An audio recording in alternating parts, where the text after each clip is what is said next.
Here or there, choose side. Round two. Got it. I just sent it to you. They want to Have hear. you seen Star Scarbrough? I'm absolutely not going to do that.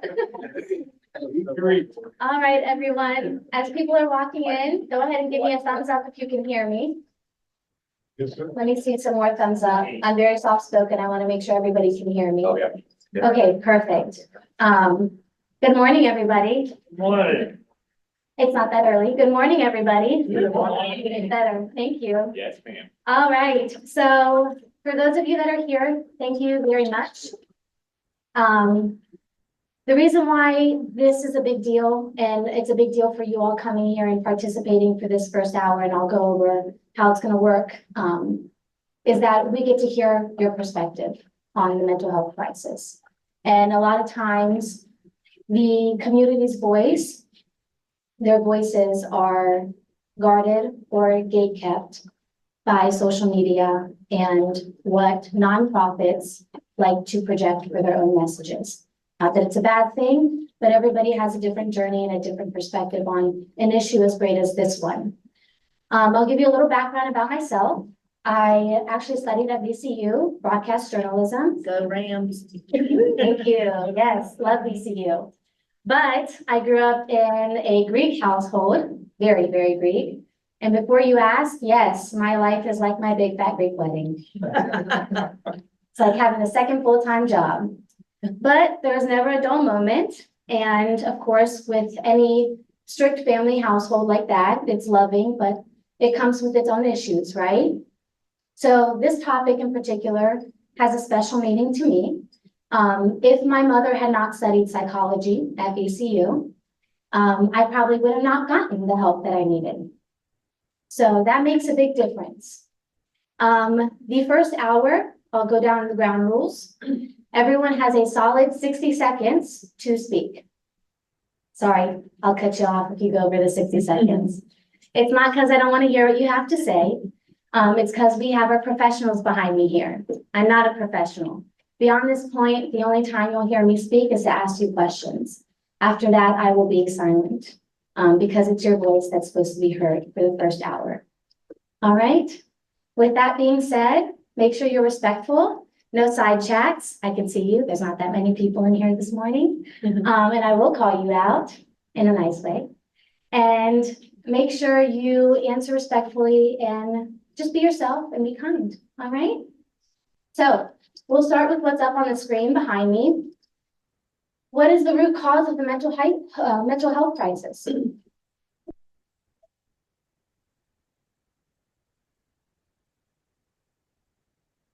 How far do you want to go back? Why we start here with the microphone? Am I going first? You start right here, Abby? Yeah. Go around, just go right around. The gentleman started talking. Unfair. Unfair. I don't want to skip the line. You're fine. I don't mind walking around. Take us off, Mike. It just depends on how far you want to go back. I mean, I've retired law enforcement, city of Richmond, 30 years. Worked with many, still work with many of the people on the panel. When I was first an officer, there was homes dedicated to people in crisis, and they were all eliminated. They were scattered throughout residential areas, urban areas in the city. And once that was severed, there was no place to put them. And historically, we started arresting more and more people in mental health crisis for crimes, violent property crimes, because they were on the street. And that, I mean, if you want to go back, I mean, I think that was the start when we eliminated proper housing for people in mental health crisis. But that's just my opinion. Why don't you tell everybody who you are? Oh, yeah, that'd be nice. My name's Mike Zohab, and I work with Dr. Scarbrough in real life. And I manage the violence intervention project, say, And we are established in Hopewell and getting ready to kick off the Petersburg and RHA properties, and hopefully in the near future, the whole city of Richmond. Thank you. All right, so let me, if you want to cover one more thing, kind of microphone. Thank you. So Can't help himself. one thing we're gonna do now, we want to make sure we use the best use of our time. We don't want to know who you are. We don't want any introductions. This is just quiet. I don't know, we should have had the ground rules. These folks will talk. We want you to be anonymous. We want you to feel free to talk. Nobody's ever done this in the community, so it's a new thing, okay? So just take the mic. You got 60 seconds to see it. Time out. Just pass the mic to the next person. We'll start with you. You ready to go? I know you are. So what is the cause of the mental health crisis in your mind? And what we're gonna do is put this on YouTube, and these folks, these professionals, are gonna take it back into future groups. The Better Business Bureau Ignite will be out of the picture at that time. Okay. All right? So good. Good luck. Josh, you. In my opinion, I'm a mental health professional. It's a lot of economical. I see a lot of depression and anxiety due to the fact that individuals don't have the resources that they need just to sustain a normal life. So that's one of the main things I see out in the community.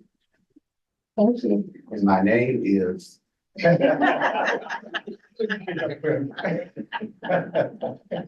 Good morning. I work in community mental health as well, and resources are a major part of the problem. And just going back and having people open up to what their real problems are, and letting, not being ashamed. Thank you. Marquana, you wanna put your 2 cents in? Yes, I used to work in the mental health field. And I've seen a lot of individuals go through a lot of things in the mental health crisis.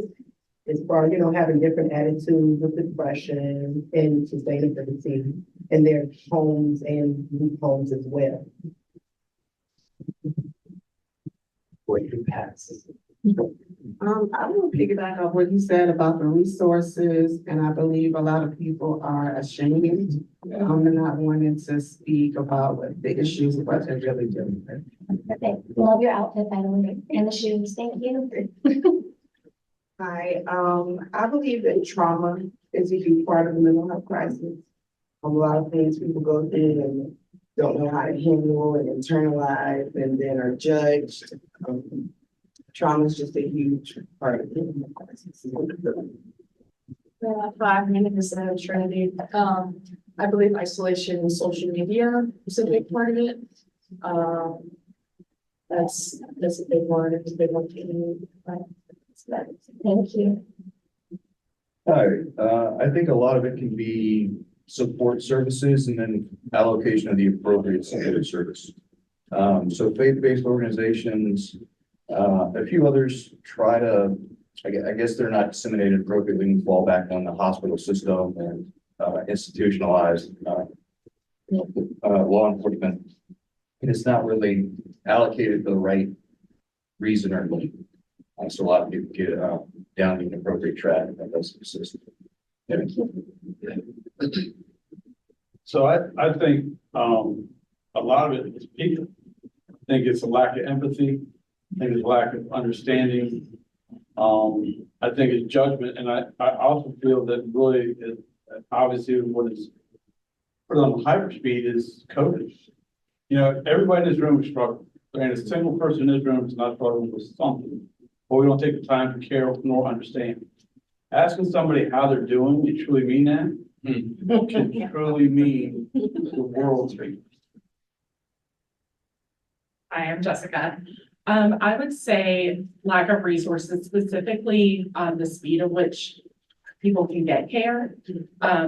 A waiting list that's 3 months long is not going to be beneficial for somebody in a mental health crisis. I think that's probably one of the biggest obstacles. Thank you. I was going to say, speed of resources, I think, is another big one. And then I also wanted to co-sign on the social media and isolation piece, because I just see so many people struggling with that. And then really the stigma behind it. and finding resources, talking to people about what's going on. I think that's a huge, huge problem in mental health crisis. I believe it's the lack of ability to cope. When you're faced with certain situations in life, dealing with life on life's terms. And we have 60 seconds. I agree with the trauma portion, but even before that, we as a society have not been trained, not our parents, not us, the good old amygdala, which I absolutely hate talking about. All of that comes in, but somebody brought up COVID. We were never equipped, and it wasn't just them, it was those of us in healthcare, it was those of us in any kind of aspect, mental health. We don't know how to deal with that. We still don't know how to deal with it. And it will happen again with some of the things. So, you can say it starts with the chemical imbalance. In some people, there are trafficking victims that had bipolar manifest because of the trauma of being trafficked. And so, there's a whole big piece of pie in this. It's a big onion peel, isn't it? Absolutely. I think for me as a current college student, the biggest thing that I experience is societal pressure, not just on me as an individual, but I see a lot of societal pressure on families, for the family as a whole to act or do certain things a certain way, which then leaks down to the children who then feel like they have to live up to these societal ideals that when they can't, because each person is an individual, it then can lead to a lot of the mental health issues that we see. Hello, I am a mental health professional and I work with patients who have sickle cell disease. And I myself also have chronic illness and disability, and just from that perspective and what I hear from my patients, a lack of compassion and true understanding of people who might have different experiences or different abilities is definitely an issue. And I agree with everything that Mike said. Also, the expectations of society puts on us. A lot of my patients struggle with, I'm not being productive enough. When, to them, productivity is surviving and taking care of their bodies and making sure they take their medications and all of that. So I think it's I believe we live into the stories we tell ourselves. And societal expectations present stories out there of the world being perfect. And if you spend any time on social media, everybody else's life is perfect. It's yours that's in the trash, right? And so there's issues of public stigma to accept, even to acknowledge or admit that there's a problem.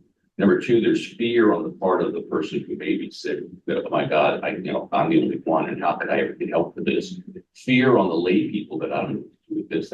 It's crazy. I don't want to get involved because I can't save them. And that's the expectation of us. The last piece, though, is this sense that there's a lack of what I think is called self-compassion or personal compassion. We are not good to ourselves. And consequently, if we fall into this rugged individualist, pull yourself by your bootstraps, and it's a chronic problem. Until we change our stories, we'll just look at this. For me, I think as far as the root causes, a lot of it has to do with a lot of it's generational. The diets that people have, a lot of people have diets that consist of a lot of chemicals in it. I think that plays a big part in it. Also, the way a lot of people live in society, it's not a lot of people that live, that are in nature a lot. We're just in houses, indoors, lack of sunlight, and that's coupled with the media, trying to live and be like the person next to you, and that plays a big part as well, and definitely unresolved trauma as well. John, go.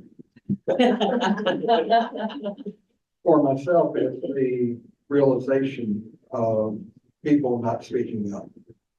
A lot of people are in PTSD, afraid that they're going to get stigmatized and not really knowing how things are going to be, especially those that are allergic to certain mental health medications. because some instances, just, some people just don't realize how to handle that. Hey, good morning. I look at this question and I can't help but think of, why this country struggles more than other countries. So I tend to think about the healthcare system as a whole. Healthcare professionals not taking the proper time with people to really get to the root causes, which can go back to a variety of issues, childhood trauma, maybe the stigma of men as a whole not feeling comfortable or to be open and honest and, showing that vulnerability side. In my opinion, we have a society that collectively, we have a black hole in ourselves that we're trying to fill. Some people, drugs and alcohol, other inappropriate things. In my opinion, we've lost our purpose as a society. We've come to worship money over life. And I just think we're lost. Thank you. All right, so we answered the first question. Oh, Debbie, you're on the panel, so you come on up front. And you're gonna speak later on. You don't get this question. oh, You get it later. The gentleman, would like to say that you're in. We'll come up. Super meeting. Thank you. That's it. You fill up the area. Yeah, that's it. No, we got a chair for you. You get the answer later. No? Yeah, thank you. Thanks.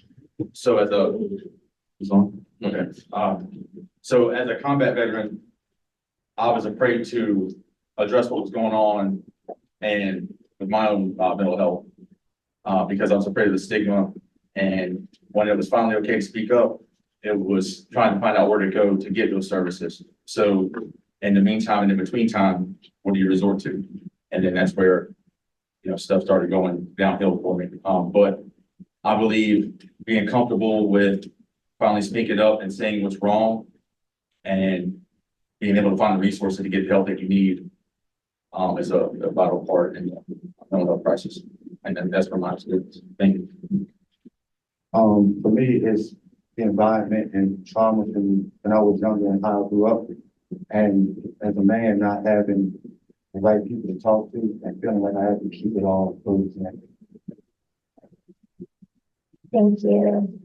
It started back in the beginning, but before you all answer the question, oh, y'all in the back, you didn't get a chance to talk. I'm lucky. I've got other eyes helping me out.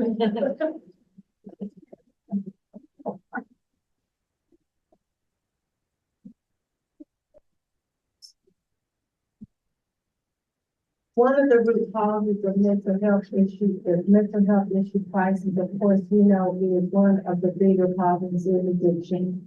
And some of that addiction, a lot of times that addiction is also caused by trauma that individuals have experienced.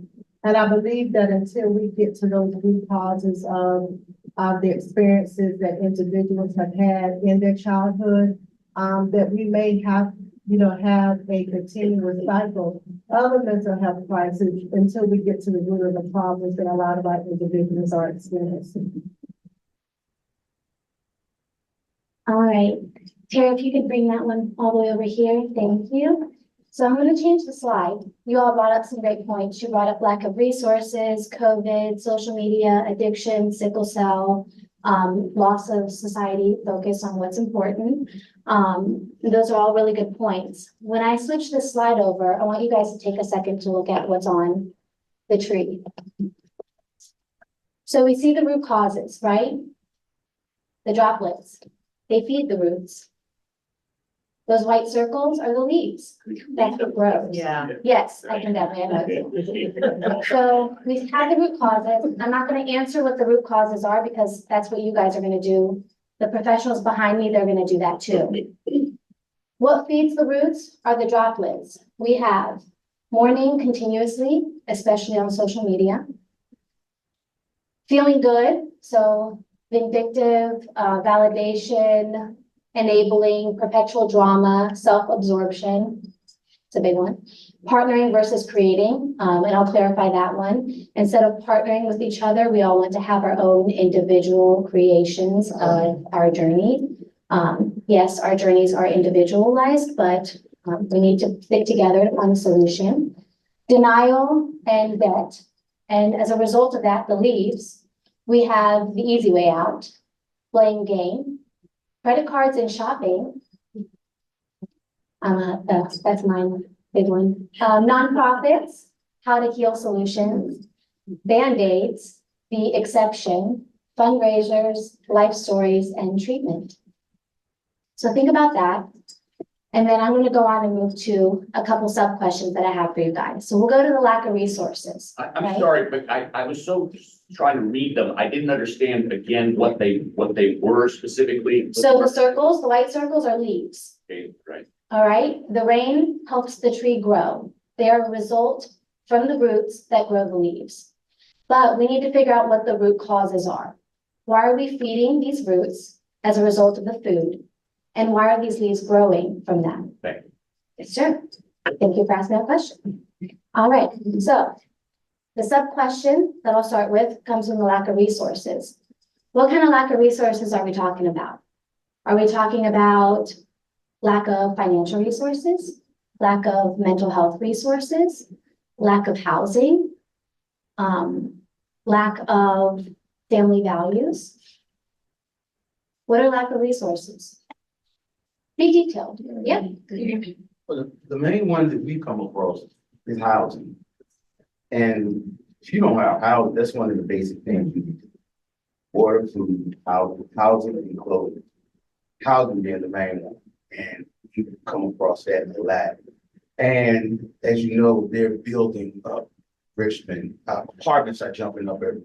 And they're out of the price range for, a normal person to, Be able to afford to oh, live yeah, there. be able to facilitate. So something needs to be done to provide some kind of housing or reasonable time frame housing for individuals that need homes. Or it's going to be like, LA eventually. So,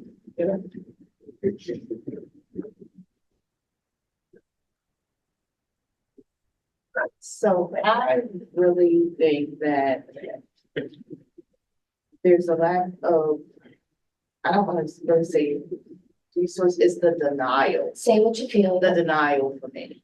And I let most of my clients know that the only difference right now between you and me is that I'm just doing a little better than you are, because at any point I could fall and anything could happen. So when you open up and give them that, they kind of reciprocate off of that, and they're more open to what may really be going on.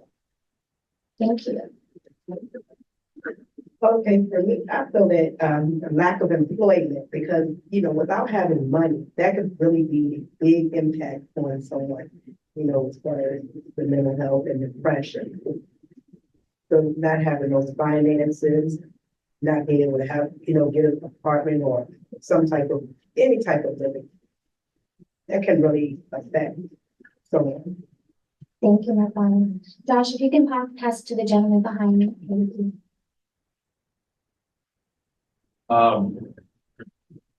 Lack of resources, I would go with affordable housing, money, the knowledge of where to go to get care when needed.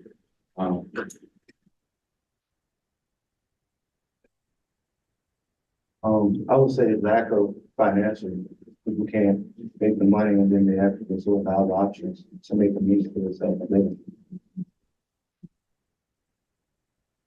I would say financially, housing, that was really good.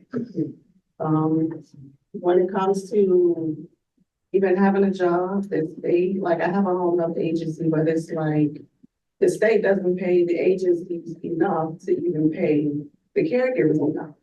So it's like they're still struggling even while they're working. I think that needs to be, there's a lot of work there. I would say lack of resources, as everyone said, housing, healthcare.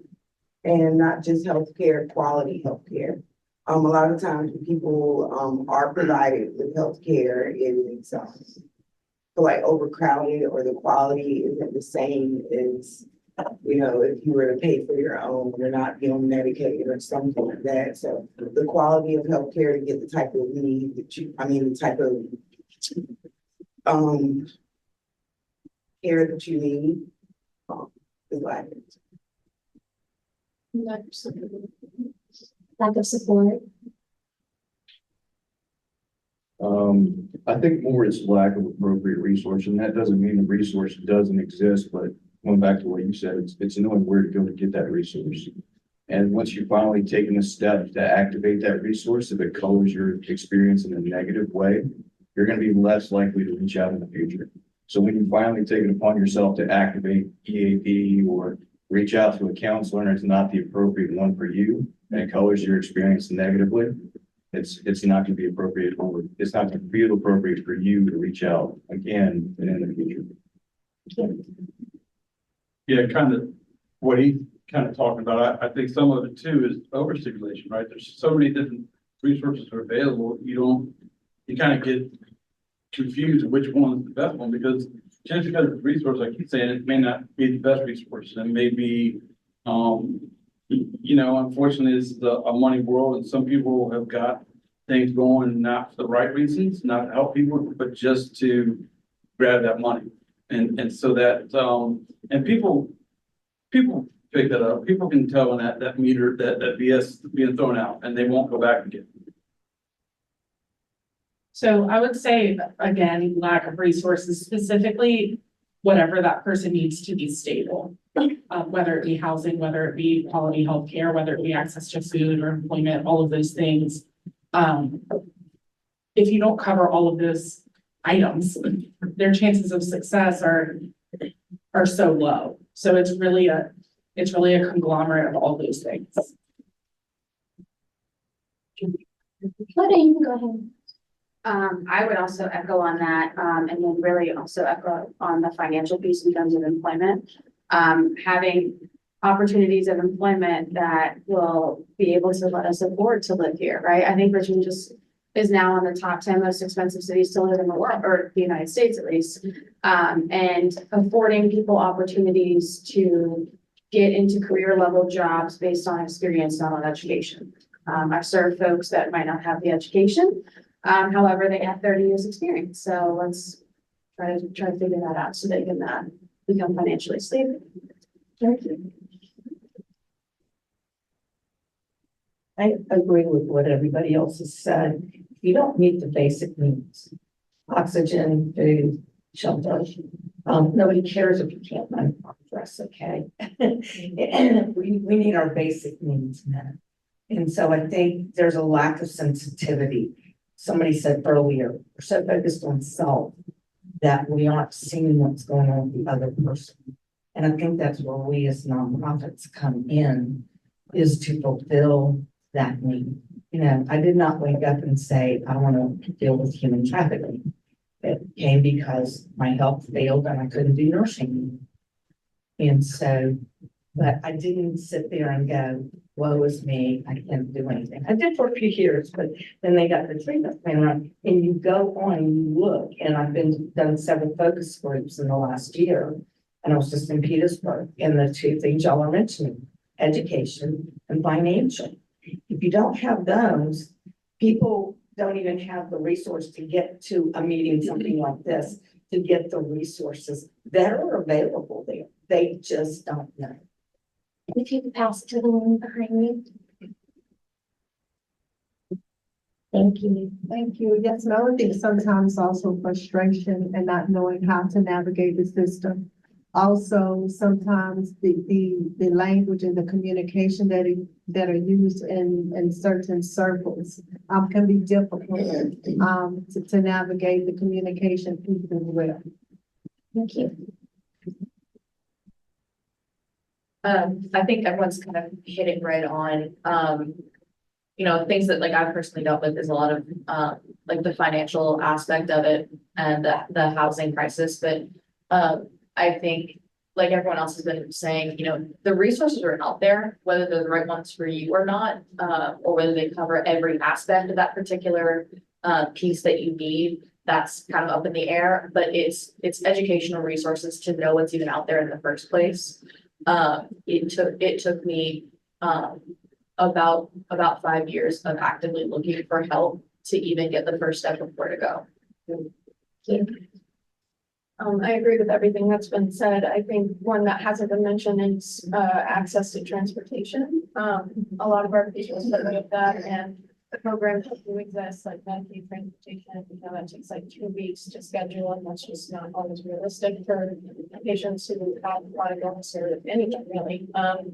And also access to housing. I've heard a lot of patients say, like, I'm not gonna make the time to go to my therapy appointment if I don't have a place to sleep, which makes sense to me. So I think we need to cover our bases so that we can get people to the point where they have the space to participate in their.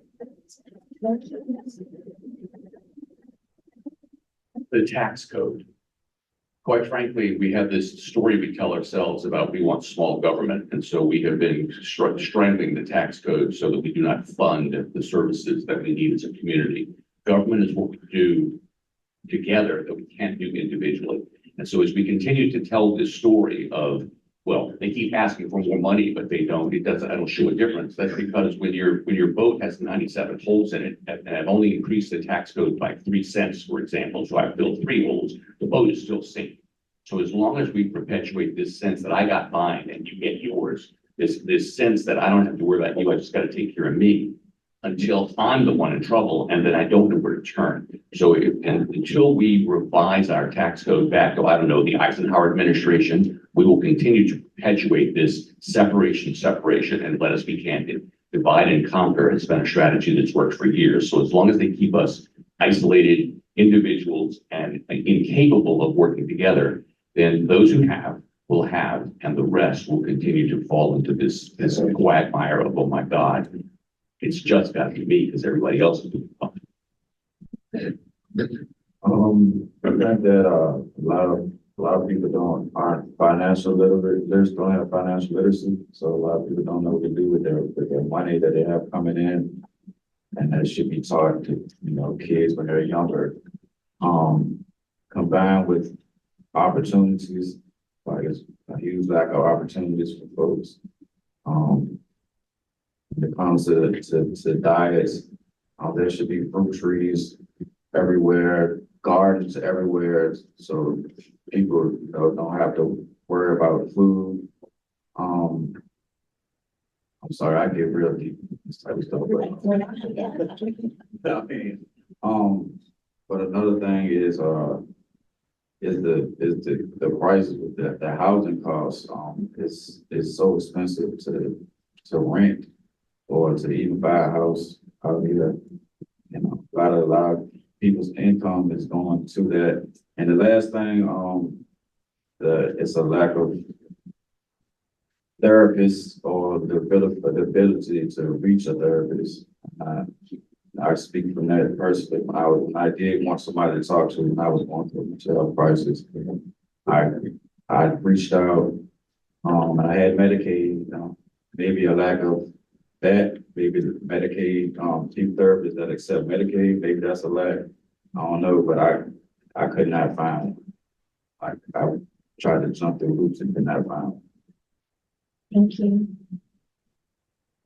I agree with everything that's been said thus far.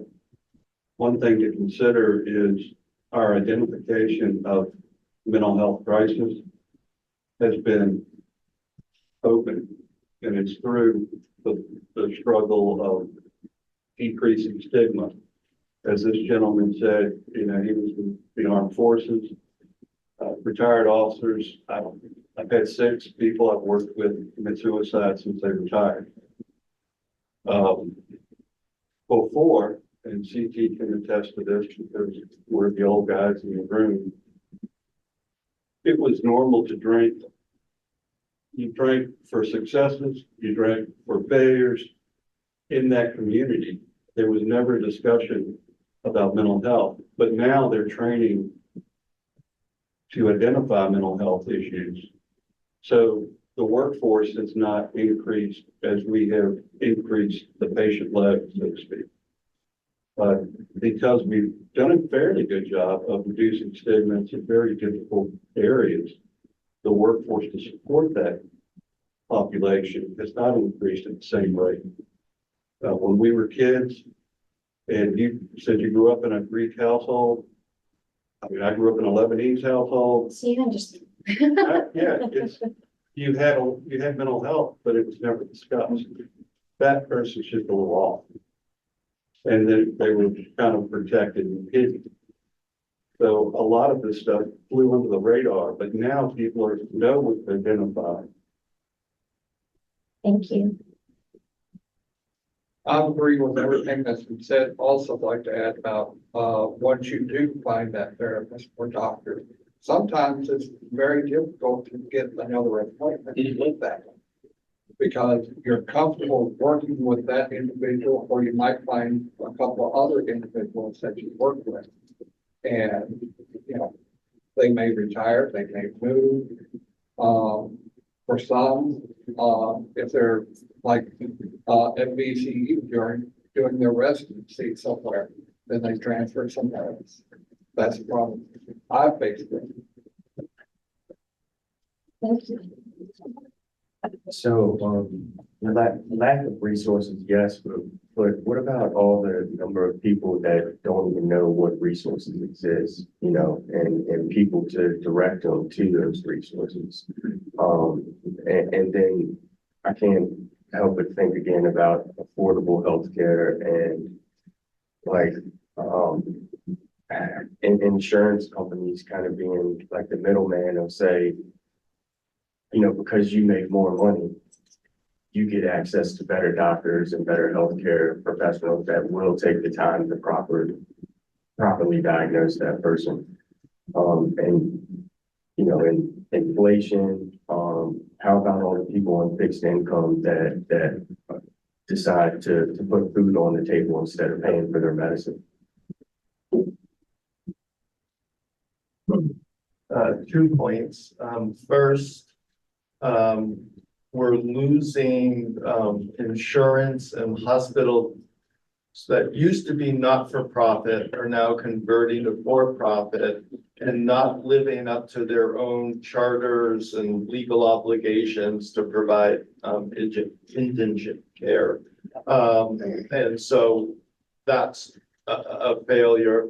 And then if we look at healthcare overall, can be described as a polycrisis, which is multi-system failure. And we have a society that's we worship specialists, which is wonderful, you know, that's great, but a specialist can't fix a multi-system thing that's broken. And so it's this kind of collective effort is the only way, I think, in my opinion, to kind of move forward, because no one specialist is going to be able to do it. Okay, thank you. So we'll go ahead and start with you for the next question. That way it'll be easier for everyone to pass it around. But Trinity, you mentioned social media and isolation. How has social media affected our mental health? I have a mild addiction. So I'll leave it there.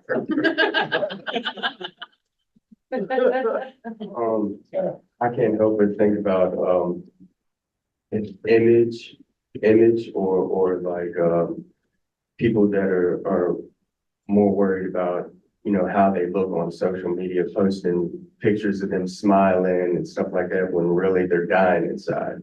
So, you know, and then I think about families like who eats dinner at the table anymore? You know, how many people are holding on to their phones, you know, while they're eating a meal instead of talking with their mom and dad about what they really got going on? One thing that comes to mind for me is social bullying. Because that, one of the biggest things too, is that someone might have an issue and then it's completely blown out of proportion. And then you get these ones that want to, you know, just they see that and they want to run with it. And then, the inevitable happens. Some people have taken to, being on Facebook Live and committing suicide. I think part of it also is our news sources are no longer news sources. I have And I'll to, just leave it at that. have to agree. I think a lot of people spend a lot of time on social media watching someone else's lives instead of going outside and living their own. Who plays hide and seek anymore? I don't know. Just with my phone. we were- That's right. I'm a media professional, and the irony is I think I have a pretty good relationship with all media. They keep me from doing the things I have to do. I'm addicted to a game on my phone. But as far as being influenced by social media, I guess I'm the opposite here. I've never found it to be a problem. I use it professionally to promote the work I do. It lets me find out where the people I went to college with or my colleagues are when I'm trying to find somebody. I think it's like any other tool, like a hammer. It can be used well or not. The irony is that we put it in the hands of children without sufficient supervision. And I don't care what the toy is.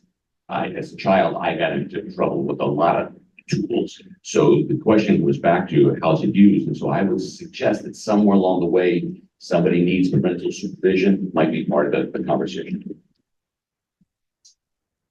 I think it comes down to comparison. We're constantly comparing our worst moments to other people's best moments, and you don't really know what's the truth. I think it also comes down to the amount of stimulation we're exposing ourselves to. I know for me, sometimes I have to force myself to like put my phone down because it's just too much. So I'm kind of similar to this gentleman here that I have a really good relationship with my social media just because of the way that I use it. I was one of those kids that had restrictions growing up. My parents had this rule that at any point in time, they could say, hey, give me your phone. And we would go through the people that I followed and the people that I let follow me. And we went through together. Who is this person? How do you know them? Who is this person? How do you know them? And so, because of that, I was very lucky that I never had that poor relationship with social media. But I think it's, lack of knowing that you can be yourself on social media. My friends and I post our worst moments on private areas for each other. Nothing, personal, but enough. I moved away for college. And so being able to keep up with what's going on and hearing what's happening with my friends and their family, whether it's Instagram, Snapchat, Facebook, it all, like has been said, it depends on how you use it. Don't forget about the lady garden. I think it leads to a lot of competition and comparison. And after you look at somebody else's lives and measure your life against theirs, it can make yours look dull, but I don't think a lot of us realize that those lives that we're looking at are facades anyway. So, yeah, I'm not on it a lot, but I'm just looking at the results, but they have not been good. I hate social media. I think people tear each other down. I think we don't respect each other's opinions. Your opinion is just that. I won't say what it is. I know what you mean. I almost said it. There's something to be said about. I don't care what you had for dinner last night. It's not a good use of my time, but because of our nonprofit, we have to use it. So I'm trying to give it to the younger folks to deal with. But once in a while, I do have to use it. But I think it's a bullying technique. Reminds me of some people, especially in a election year. Every year's an election year, but it really becomes, I'm just not looking forward to the next few months. I think it would tear people down, and if we quit doing the comparison thing, we are who we're made to be. We're unique and we're special. Go ahead. I think for me, it depends on like your intentions behind your reasonings behind using social media. I did a lot of comparing, when I was going through whatever I was going through, I would get on social media and see all my friends traveling and they're with their kids and I'm questioning my life and, am I worth it? Why am I the only one going through what I'm going through? So, when I got my mental health in check, I was able to use social media in a positive manner. Yeah, I think it all depends on your intentions behind it, like you said. But it also, for many of people in my life, I've seen it lead to a lot of imposter syndrome. Kind of what everybody's mentioned, but experiencing self-doubt and comparison with others. You think you're excelling and then you see somebody else excelling more. So it just leads to a lot of imposter syndrome. And then I was a kid that also had restrictions. So I feel like I do have a positive relationship with my social media. However, I see kids coming these days where they are just fully into it. And not many people can have a conversation. And the generation, the younger generation, because they're so focused on their phone, they're not sitting there, like you all said, having the conversation with their parents or having a conversation with friends, going outside, like you said, playing hide and seek. They just want to be immersed in their phone and that's it. So yeah. Do the gentleman in the back, do you guys want to? No? Okay. So comparison is the thief of joy, absolutely. So I think that is hugely problematic for adults and kids. But most specifically, we are giving access to all of these things to our kids and their brains are developing. They don't know that that's just a highlight reel and that's not everybody's real life. And nobody goes on vacation every week. That's not how it works, and it leads to like this spiral of unrealistic expectations. And then now they're depressed and now they can't work their way out of it. So I think it's an awful thing to give our kids.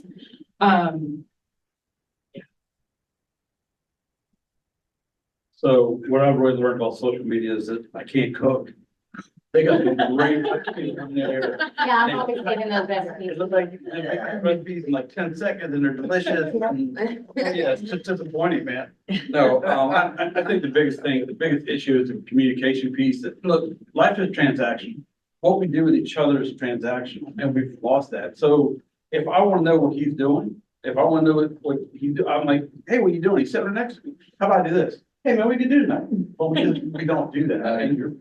Yeah. Oh, I don't know him. I really don't. But yeah, that's just the biggest issue. We've just lost how to communicate. If we have differences, it's a keyboard stroke and then I'm king of the world. And so it's life and transaction. We've just lost that completely. Yeah, right. I think a lot of it comes down to dissemination of information with social media. So it can be great for organizations and groups to get a message out. But for the individual, you're not really in charge a lot of times of the information you consume because it's just out there so widespread. So you're seeing whoever's life that you shouldn't be comparing yourself to. But you can't necessarily control that. Sometimes it's beneficial that you reach out and look for support services and organizations and information and education.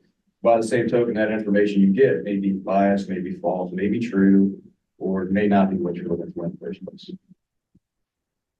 Okay, well, I have a lot of points in this. Let me say COVID has really taken its toll. Into it, but I'm not.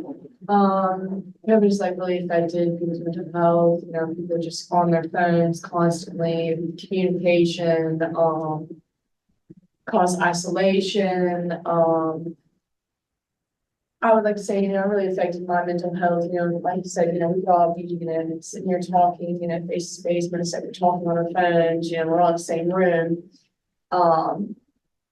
But yeah, like it's just, the world affects people's body image, like I struggle with insecurity, so looking at, things that are unrealistic online, like life isn't really like that, if you just open your eyes and go outside, kids, they stay inside all day and just stay on their phone and, they just throw throw away all responsibility, like school.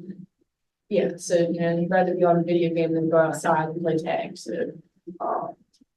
Yeah, like my little sister would rather play Minecraft on her tablet than to go outside and, go play in the pool. So that just really, disturbs me because it was different, for me when I was a kid, we were outside playing in the grass. So, the world today is different from when I was a kid. But that's all I really got to say. I can get more into it, but, yeah, thanks. Thank you. I think, as someone said, like, I look at social media as it can be a tool. Like it's a difference in a knife set in the kitchen or in a child's room. It's all in how you use it. It can be used for communication. People who live far distances from their family or friends, you can still kind of feel connected and see what's going on with them. And it's just, I feel like it can be a connection piece, but it's also about the chaperoning of it and making sure that it's used correctly. But I also agree with comparison is the thief of joy. So it also, on the other end, you could, get a birthday cake. It's amazing to you and see someone that was made, by a chef and compare yourself to it. But I think it's all in how you use it. I agree. Did you want to? Oh, no. I'm just gonna say false advertising, a lot of pretending. Yep. I would have to say, intentions, because for me at least, I'm an introvert, so sometimes it helps me connect with the right people and gives me another community outside of the one that I grew up in and my environment. So sometimes, like they say, it's a tool that you can definitely use to get where you gotta go. I agree. And thanks for bringing up a positive point too. I think it's all in how you use it. Like everybody said, it can be used to communicate with people across the world, across the country. It can be used to figure out a recipe that you want to cook, or, you see online, or, if you got a healthy curiosity like me, I want to know what's in the bottom of the ocean or on the dark side of the moon, or, whatever the case may be. So I'm going to get stuck down rabbit holes, but it's all in how you apply that or how you spend that time. If you get your things done you need to do, and you send that email or you send that message and you communicate with that person, you got your things done. And you can look at what you want to look at or do what you want to do. Everything else. Thank you. Well, I feel like the social media is a lot of bullying going on there. That's why we have a lot of shootings going on in the school system. And, I think that the Facebook page needs to be chaperoned by a lot of kids' parents, because a lot of kids, they will isolate themselves, shut themselves up in the rooms on Facebook. And a lot of times the parents don't know what's going on and what the children are doing or what they're posting. And so another parent, will notify that parent of what's being posted and what pictures have been posted on social media. You're right. Thank you. And just to piggyback off of what the young lady beside me has just said, I have mixed feelings about social media. I have profiles. I do not post. However, I have to be friends with whoever my minor son is friends with just to see what's going on. To me, social media is made to be addictive. There's an algorithm that actually, monitors what you look at and sends them to you. And which that breeds to me separation. Because no one is on social media with 4 or 5 people looking at their phone or tablet. It's just one person. And like the old adage says, together we stand, divided we fall. So that's my view on that. Thank you. Where are we at with time? Yeah. I know. This time. So great conversation, and Evie's gonna take back over in 1 second. It's unfair what I'm doing to her. She does not know most of the panelists. So you don't know the names, you don't know what they do, but I didn't stack the deck intentionally, but we're trying to meet everybody. So you guys just work with her, try to introduce yourself when he goes around. But listen to this question. Who would like pizza? Is a question, right? So listen up. So what I'm asking, I need a show of hands. I got to get a head count. At about 11:30, we're going to wind up. We don't mind if we go to 4 o'clock, but I have a feeling you all have a job to do, and so do we. So, so raise your hands.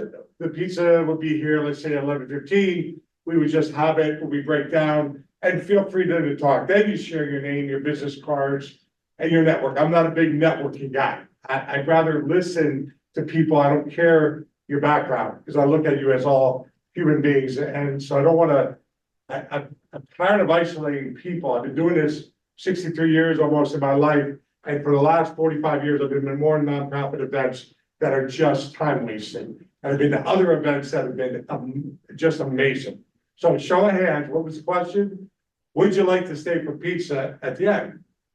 Just tell me so I know how many pizzas to That buy. wasn't the question there. You asked if they wanted pizza. Right, they want pizza. Do they want to stay for pizza? How many people? 1, 2, Carl, no? Yeah, you're back. You got a job, huh? 1, 2, 3, 4. And their staff. Well, great. Thank you. Okay, so we get, yes, stay for pizza. So what you're learning here right now, and Debbie from the BBB, thank you. You're like a greeter at the chapel, at the church every Sunday. There's always somebody walking around looking for that one seat. And the person says, I don't want to walk all the way down front through 10 people to get to my seat, but good job. The reason it's important, folks, again, we're putting this on YouTube. The owl is in the front of the room. Some of you don't know what it is. It's a camera.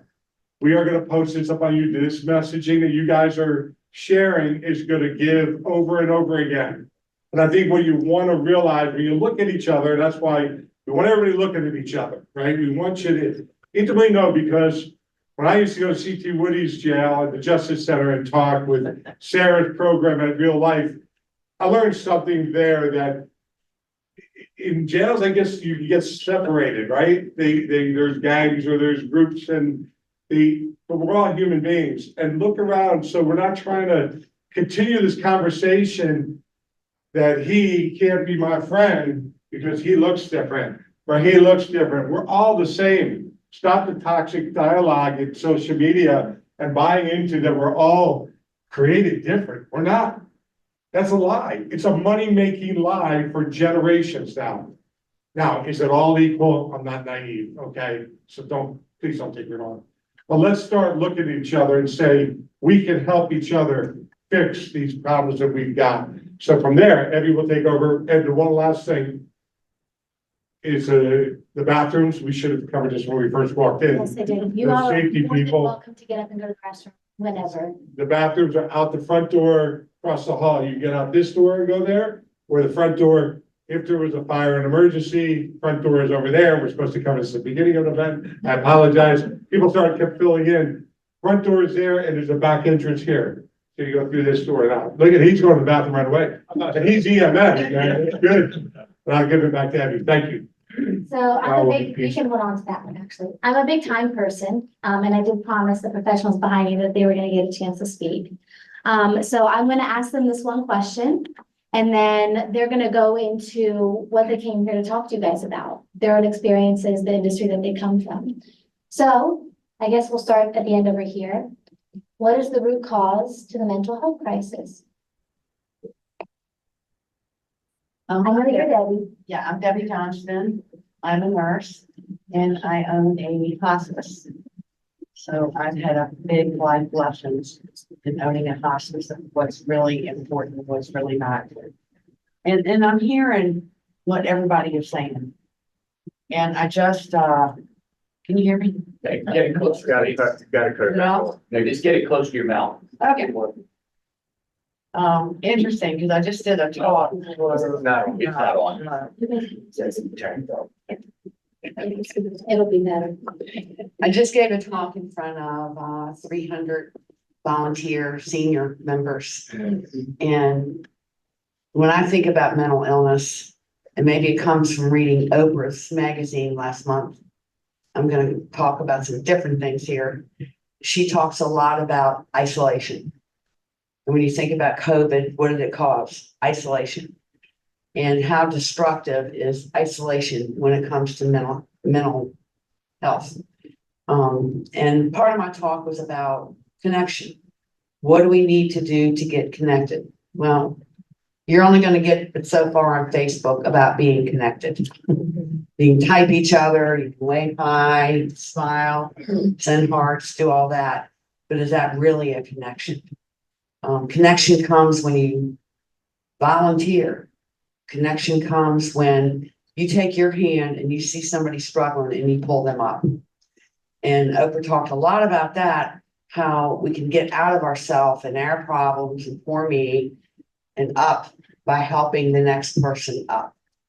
So I hope I leave people with some of that today, that connection is a big part. And I think without it causes some mental illness. Suicides were way up during COVID. Why? Think about the isolation that went with that. You know, part of being healthy is being connected, however that is, in your church, with your friends, with your family, in your job, but everybody needs connection somewhere. And being a nurse, I have to throw this out there because I throw it out everywhere I am. I can't speak enough about the shortage of medical help that we have right now. It is, and I served on the governor's committee for 6 years studying the shortage of healthcare workers. If you're looking for work, I can't think of a better place to look for a job. There are many companies that give free nurse aid programs. The job opportunities are endless. The pay is anywhere between $15 and $30 an hour, going up all the time because there is such a shortage. But there are companies like my old company, Care Advantage, Jewish Family, and I'm sure more, they give free nurse aid programs. And we need them so badly. We have such a shortage. So I want to make sure you hear that today. That's an option of a way to earn income. You are in big demand if you go into that field. I know it's not for everybody, but maybe it's for somebody in this room, you know, to pay for groceries and to rent. But it's a big field of need. And I just want to wind up with, again, isolation is, we do a lot of hospice care in nursing homes, and you would cry if you could see how many people die alone that don't have anybody. It's just staggering to me. And we as hospice members try very hard to fill in some of that gap and have somebody there with people at the end, because there are so many people that don't have anybody. And it's just not fair. That's a whole crisis in itself. So connection, however you can do it, be it volunteer, be it church, be it getting a job, going to school to be a nurse aide. You know, there are many, many opportunities, and I just urge everybody to connect, and it probably will not happen on Facebook.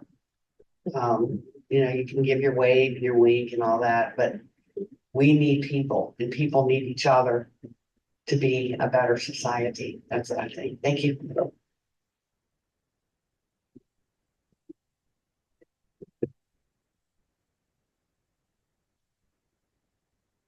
What is the root cause of the mental health crisis? My name is C.T. Woody. I've been in law enforcement for 50 years. And, I don't consider myself an expert. I consider myself, I'm still in the learning process, and I'm learning each and every day. My answer to that is the causes of that is not only lack of communication, but basically the lack of funds. Politicians are playing so many games from the White House all the way to the General Assembly. And we are too reactive instead of being proactive. We are putting what I always have said, even before I realized something my mother used to say, is that you cannot put a Band-Aid on a wound and expect for it to heal. In other words, what she was trying to say was that you're gonna have to treat the cause. And until you really treat the cause, you're gonna continue having the same problems. Funding is a major issue. But then there are a lot, the most basic thing is going back to families. That's where it all starts at, in families. And families in the United States today one of the greatest places to live in. I would still say it's the most neglected cause of our issues that becomes real major issues. Giving you an example of, I used to tell them that when, particularly they called it a project, but I always called it communities. But 15, 16 years old having babies and going to the hospital, they're addicted. The baby itself is out of the hospital in 2 or 3 weeks at most because of insurance purposes or whatever, and they go home. I'm not here to downplay anybody or criticize anybody. Social services, great. Unemployed, underpaid, and you can't assign 100 families to 2 people to give a report monthly and think that that's gonna take care of the situation. So it all starts in the family, it's still in the family, and until we start working with families at an early age, the baby comes out of the hospital, still addicted to drugs, the mother's still addicted to drugs, and they go home and everything is fine. And the social service workers doing their job as best they can, give that report and get it in on time, unless something major happens. That's where it is, and that's so that same baby is still addicted, go be addicted, and gonna have another child that's addicted. So it's just a repeat thing. So education, funding, ounce prevention is worth a pound of cure. So we have to concentrate on prevent instead of trying to correct the situation after it happened. Those are the root causes. Another thing that is very, very important about that is that when you're dealing with people that are mentally ill, from my family to even me, if you be honest with yourself, everybody in here has something or have had something that has mentally affected them. It's how you treat it, it's the help that you get, and where you go. And my old saying is that being a cop, we were and we still are arresting and locking up the wrong people. The jails are full of drug addicts. The jails are full of those that are mentally ill. Sheriffs are being sued. Everybody's hospitals are being sued because of all of this. So until we wake up and smell the roses, and until we start demanding from the White House to the General Assembly and our legislators that we do something about this issue of mental health. Stop hiding it, it's gonna come out. It's there, and we have to treat it. Nobody that's mentally ill has no business being in anybody's jail in the entire United States. They should be in a mental health facility. They shouldn't be in there with the bad boy. A police officer shouldn't really have any contact with someone that is mentally ill in a hospital or in a home. We need trained professionals to go there and do what they need to do. We need to protect, if the police officer comes, then he should be there to treat those or to keep those from hurting those that are mentally ill. We need more mental health facilities. We need better pay for the people that work there. We need training, and education.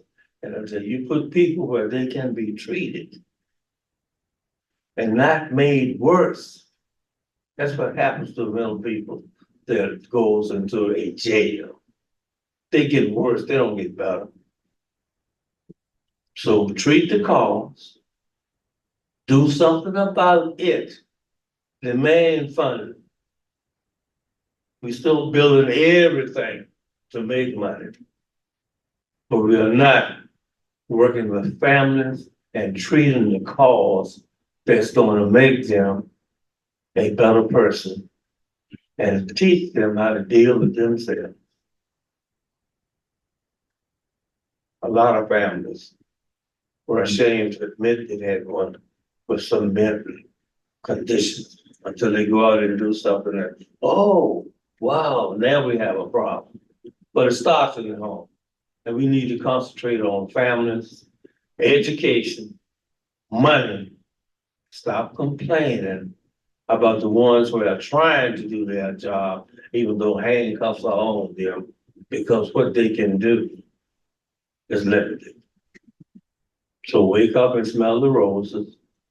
Everybody has said something that made a lot of sense. And I'm still learning, still growing, but we got to learn more about how to deal with human beings. Human beings. Treat the cause and stop putting bad names on the wound. Thank you.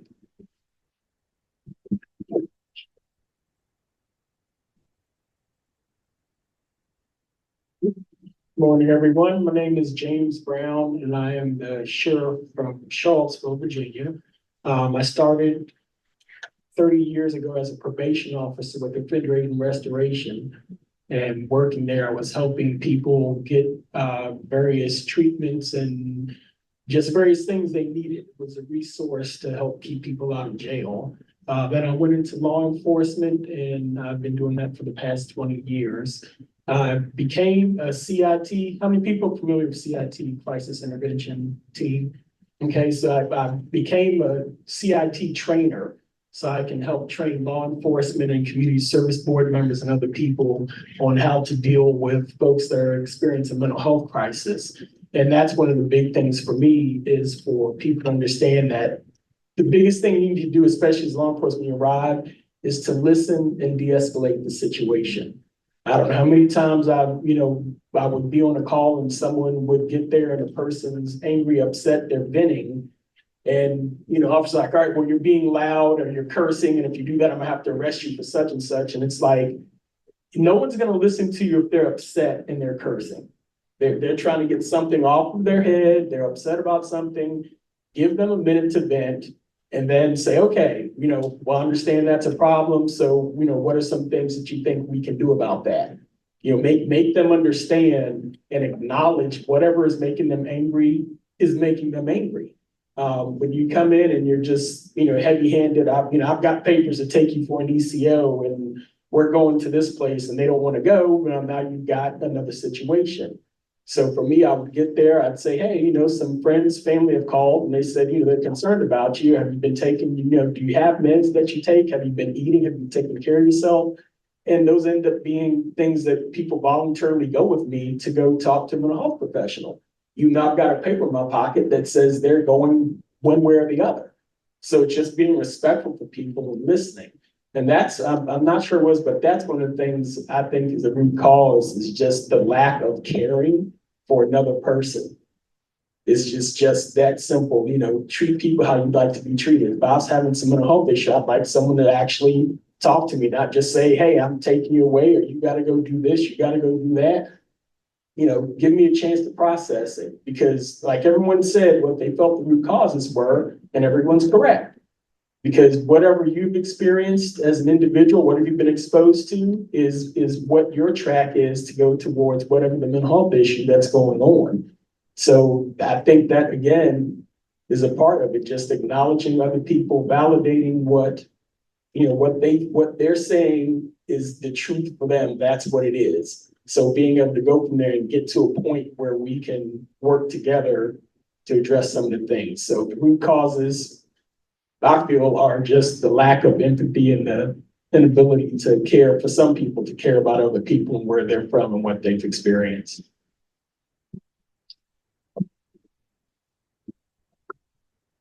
Well, good morning. I'm Sara Scarbrough, and I'm the director of Real Life. We do recovery housing in the city of Richmond, as well as some gun violence reduction efforts in some of the Tri-Cities outside. And so both through my work before, working under Sheriff Woody and programming there, and then now working in the community with recovery housing and those that are perpetrating gun violence, I really believe well, I agree with everybody that has said things here. The way that I would kind of sum it up is I think the root cause is the inability to cope. I think what it boils down to is everyone goes through things. And so the only difference, as you were saying, you know, there is a difference, right? It's how do you cope versus how do you cope? And I think that when you see folks cope in a positive manner, having high resilience, ability to bounce back, you know, ability to take their medication or to go into counseling so that they don't go into that deep hole of isolation, rather have connection, you know, when they have that ability and to cope in a positive way, you see much different outcomes. That doesn't mean that they don't battle demons. It doesn't mean they don't battle substance use disorder. It doesn't necessarily mean that they don't have some type of mental health diagnosis, but they're able to handle it. Versus the other side of things with the inability to cope leads down that dark hole that sometimes people never get out of. And that is extremely unfortunate with that inability to cope. But, you know, a lot of times I think there is a stigma, right, with mental health of, well, they're poor, they're from the projects, they're this color, they're this religion, they have all these tattoos, you know, there's this sort of stigma that goes on about it. Which often obviously leads down a deep, dark hole. And so if we as a society can come together and normalize issues, normalize things, not have all this glamour on Facebook and social media that we know is not the truth, you know, maybe 1/100th of our day is like that, but the majority is a disaster. If you could only see my kitchen when I left, that is the definition of, certainly not what I'm showing on social media today, though. But whether it be, you know, coping with the folks that are living in poverty, single parent, mother working 3 jobs, or the person, one of our colleagues who son died by suicide because he was never able to cope from a young elementary school age when his mother was diagnosed with a brain tumor. He just always had that fear, which led down a dark path of drugs and then on and on. And so whichever way we look at it, when folks don't cope, when they don't have those tools in hand, it's not a good situation and they turn to something to deal with those issues. And usually that something can often lead to death if they don't have something in between. So thank you all for being here. So I'm Kerri Rhodes. I'm the Director of Behavioral Mental Health in the Chesterfield County Jail. I don't know many jails that have mental health divisions, but we do because we have to. I think the root cause of mental health, honestly, is dysregulation and disconnection. We have a whole world. We are the most obese, in debt, addicted, violent society in the world. And part of that is when you are disconnected or in survival, your brain prioritizes survival. So you can't not meet people's basic needs. You can't expose them to violence. You can't have kids grow up in family systems that are disconnected and drowning and think those kids are going to be able to go to school and take advantage of education. That part of their brain is not turned on. It's just not. So, you know, when we talk about mental health, I'm going to give the definition for it. The definition of mental health is your ability to regulate your nervous system. Okay. The nervous system has 2 switches, on, off, right? If you were law enforcement in this room, you made your living being switched on, being hyper aroused, head on a swivel. Every law enforcement person in this room is sitting on this side of the room because they know where the doors are. Guaranteed, they're paying attention to who comes in the room. It's wired in. It makes them really good at their job. It makes them really crappy if they don't know how to turn that off. So our mental health is our ability to turn that switch off. And we're not giving people, just like Dr. Scarbrough was talking about, the coping skills to figure that out. We've got to give people tools that really regulate the nervous system and create safety, right? If you want compassionate people, they can't be going 1,000 miles an hour. They can't, you know, be plugged into social media all day. You know, you have to be plugged into things and things that regulate your nervous system, like nature, like real food, like people. At the end of the day, none of us are going to be, we talked about social media a little bit, none of us are going to be like, God, I wish I'd have spent more time on Facebook. You're going to wish you spent more time with people that matter. So you know, our children, you have two modes. Kids are gonna either be, if they don't get safe connection, which is the primary need of every human on the planet, they're gonna do protection. So disconnect, dysregulation, having a whole world that we've plunged into survival, and we're marinating them in that. So the marinade is, you're never enough. And if I can talk you out of that, then it's who do you think you are?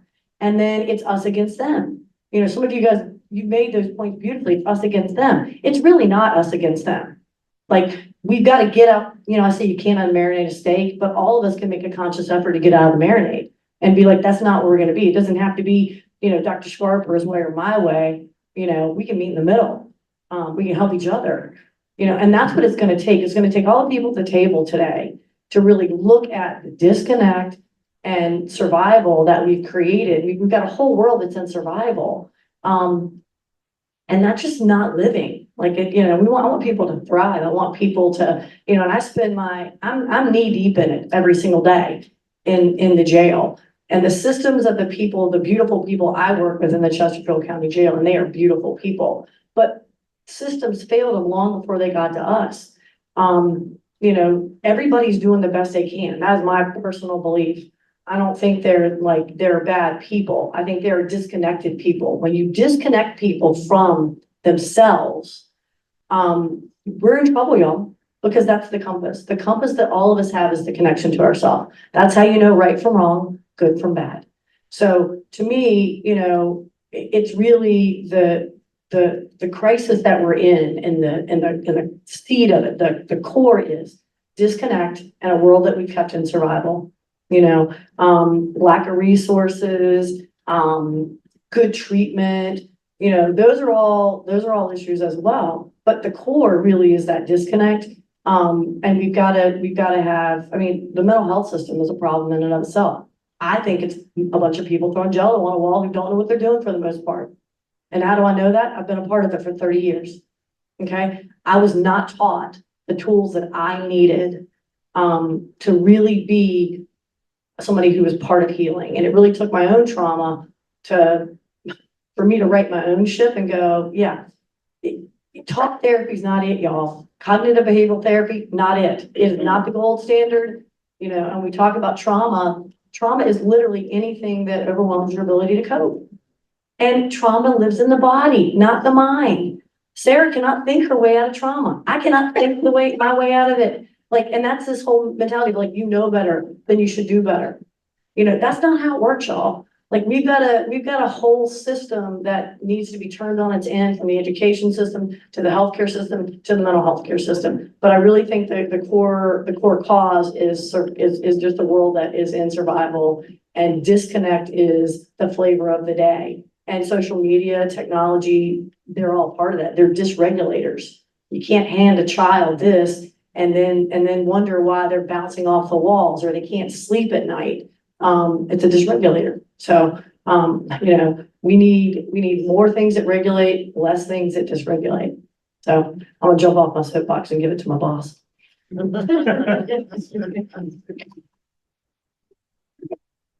gonna lower this a little bit. You had it way too close and it was very loud. Can you hear me in the back still? Down here, good, thank you.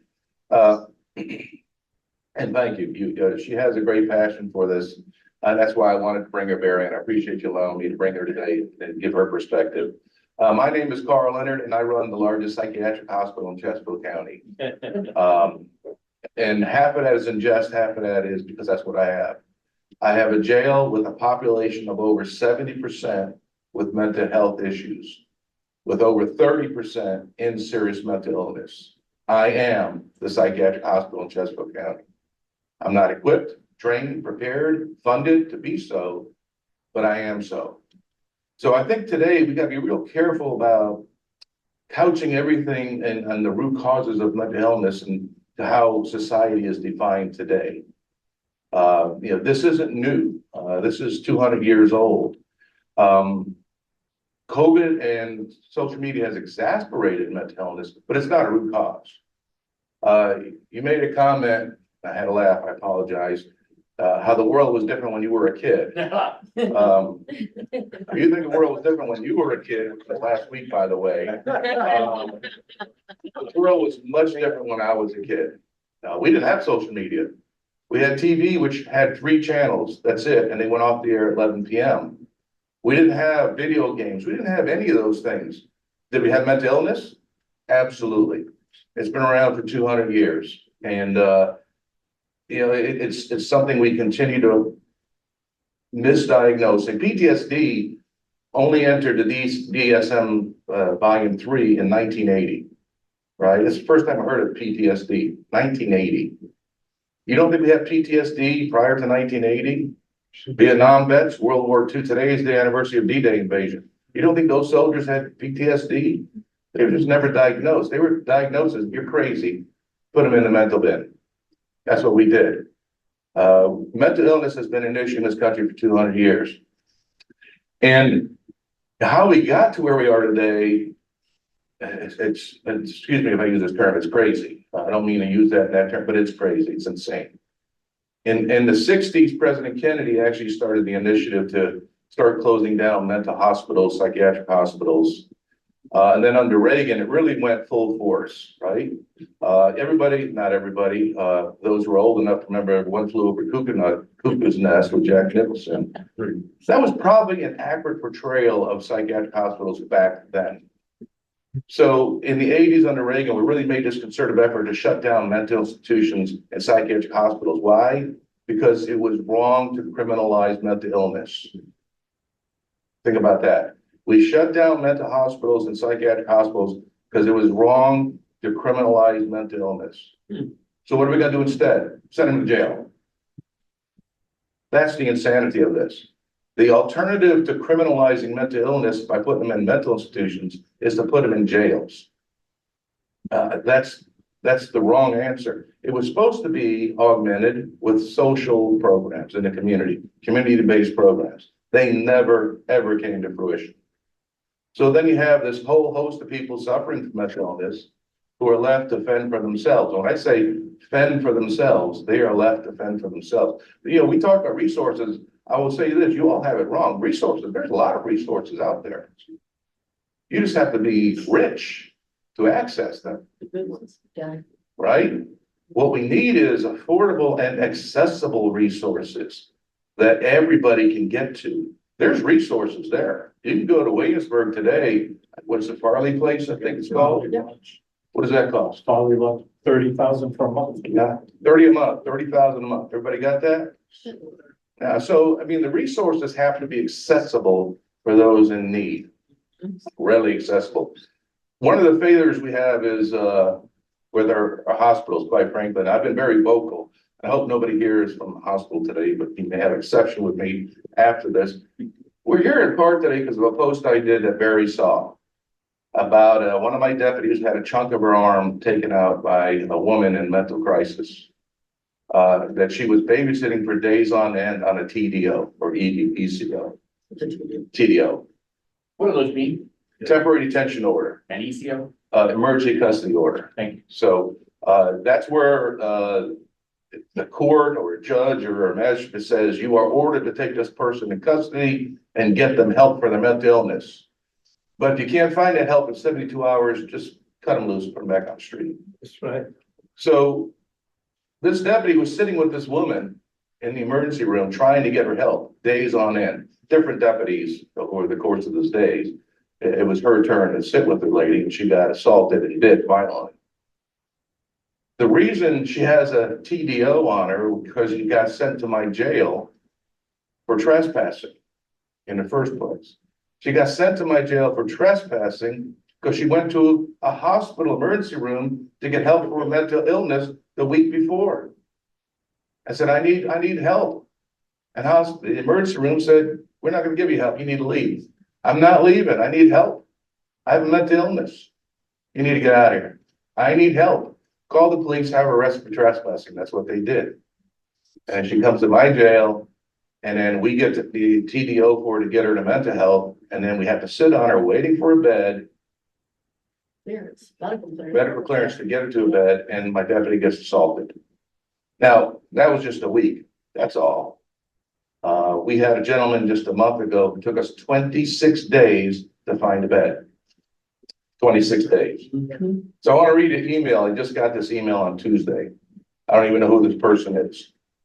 But they sent me this email on Tuesday afternoon. It says, "Good afternoon, Sheriff Leonard. I hope this email finds you well and in good spirits. I know we are not super formal with each other, but I greatly admire all the work you do within our community, and I'm reaching out for some kind of help if there are any, I have currently been," this is her email, I'm just reading this. "I have currently been in, I won't name the hospital, since May 24th at 5:30 p.m. I came here dealing with a very severe mental health crisis with my son. 11 days later, we are still sitting in ER with minimal luck in finding inpatient treatment for him, which he has been referred for. It's a very lengthy story, but I saw your post about the mental health care at another hospital with one of your deputies, and I just can't help but connect the dots. We have a 14-year-old boy, mentally and physically handicapped, asking for help, sitting and waiting patiently for help, but receiving none. And I can't help but think how many parents come in asking for help and don't receive and go home empty-handed. These are adolescents. They end up in institutions where now law enforcement officers are left to deal with them. The severity of this incident is what keeps me speaking from my personal speaking about this broken system. 11 days in ER to wait for help, and a doctor just told me that we'll be sent home today with no treatment." That's a mother, and she titled this email to me, "A Mother's Cry." You know, how many mothers, fathers, sisters, brothers, husbands, wives, sons and daughters are out there crying today because they can't get their loved one help? They can't get access to it because they don't have the money, the $30,000 a month, or the transportation. So this goes beyond social media and all this other stuff. This has been an issue in this country for 200 years, and we failed miserably for 200 years and continue to do so. So I appreciate it. Good job.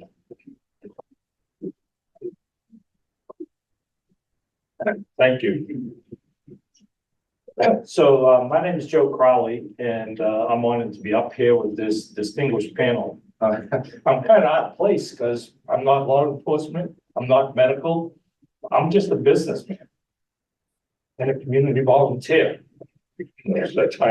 So, you know, I listen to all these stories and we go on and on and on and on. And, you know, brings back a lot of memories when Sheriff Leonard mentioned One Flew Over the Cuckoo's Nest. I'm old enough to have gone and see that on the release, the week it got released in 1975.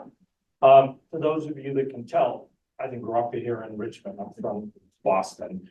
And we went to inner city schools. I come from very, very immigrant, poor, blue collar inner city schools. And it's funny what you said.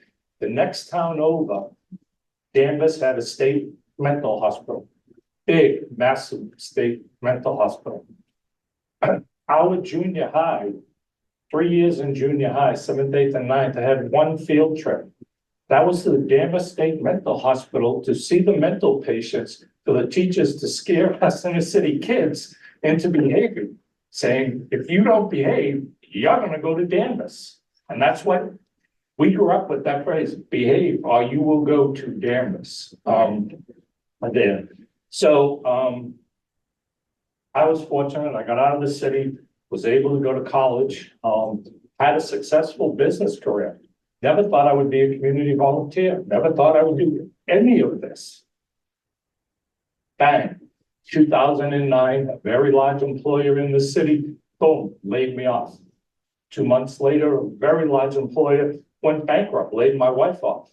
And we're sitting here going, okay, we got 2 kids in college, a third a senior in high school. We've got a mortgage and we have 0 income. So what do? I'll start volunteering. So I became a volunteer and a coach, and a life coach and a career coach. That was honestly, for me, more fulfilling than all the corporate successes that I had. And so I spent almost 8 years being a life/career coach, coaching people at a very large unnamed corporation in this city. And the stories that I would hear, just what you were saying, mothers with 2 or 3 children trying to put food on the table and being glued to a computer terminal and trying to struggle, trying to, get time to go to the PTA meeting, trying to get time to do this. And then COVID hit, and it was like, wow, they sent all of us home. And we had to do everything via Zoom. I spent 3.5, almost 4 years doing 7 hours of Zoom a day. Do you know how mind-numbing that is? Yeah. 7 hours of Zoom every Monday through Friday. And I would hear these people, and they are alone. And the mental health experts know much better than I do. But I just really think this whole isolation and being all of that, because I'm hearing day after day after day, my anxiety level, my stress level, I can't cope. I have 3 kids that they can't go to school. I got to make sure they're doing their homework and they're in the room with me, and my boss is on my back saying you're not taking enough phone calls. How do I cope? And I had no answers. I had zero. It totally shocked me how many young talent, when I say young, 20-something-year-olds, 20-something, my children are in their 30s, 20-something-year-olds suffering with anxiety and depression. All of a sudden, there'd be a no-show. I'd have them booked, and they'd no-show. And I'd send an email, and I would get no response. And, the next month, I'd get a no-show. And then they would come back and they go, I'm so sorry. I hope you won't fire me as a client. But I had to take 2 months off for depression. I just had to get away. I don't have the answer. I'm a big believer in trying to meet people where they're at, try to help people, try to listen. I spent 7.5 years listening for 7 hours a day and asking questions. I don't have any solutions there. Also, I have a son who has battled addiction for decades. And I've got to know so many people in the addiction community and recovery community. And I see the struggle that they do trying to help people every day. So when Barry asked me to come here, I said, yeah, I'll do this. I'm not an expert. I'm a business person. I'm a volunteer. I'm a dad. But hey, if we reach out, maybe we can make a difference. So we glossed over addiction, and I'm glad that you brought it up because it is a big issue and it does have a lot to do with mental health. And I know that each and every one of you here have a personal but also professional experience with addiction when it comes to mental health. So if you guys could touch base on that, that would be great. Let's go back on line. Yes, please. Oh, you want me to start? Yes, we have light. Okay. Well, funnily enough, I started a new position about 3 months ago at the Coleman Institute for Addiction Medicine and community engagement to get out there in the community and spread the word. As someone who has had a family member that's battled addiction, when it first began, stunned, shocked, no clue. And no offense, not picking on Farley Lodge, but the only reason I know that is I stroked the check for 30 grand back in 2009 to get my son in there for 30 days. And he did 30 days and then came out. 3 days later, he ran away and he was back on the streets again. Right? And so my big thing is getting help. So what we're trying to do at the Coleman Center is we can't help like all these talented people can. The program, the work. We can medically detox you, and get the drugs off your brain receptors. But then you need to be dealing with people right here, like Kerri, Sara, you know, the talented people that know what they're doing. Don't judge, don't stigmatize, help. That's my response.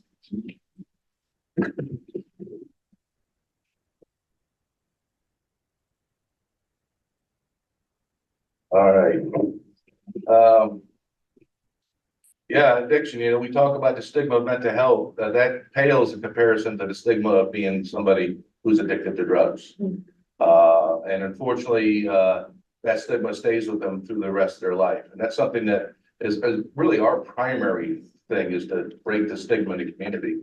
I will tell you, there is so much being done now that's never been done before. And the reason I wanted Mike to introduce himself before is Mike's really a champion of the Richmond area, the region's move on taking a different approach to addiction. I believe when you were with Richmond Police, you were actually in the vice unit at the time. You started your own program to help those struggling with substance use disorder, spending his own money, not department money, not City of Richmond money, because, you know, we don't fund programs that help people with addiction. And Mike took money out of his pocket. What's the name of your program?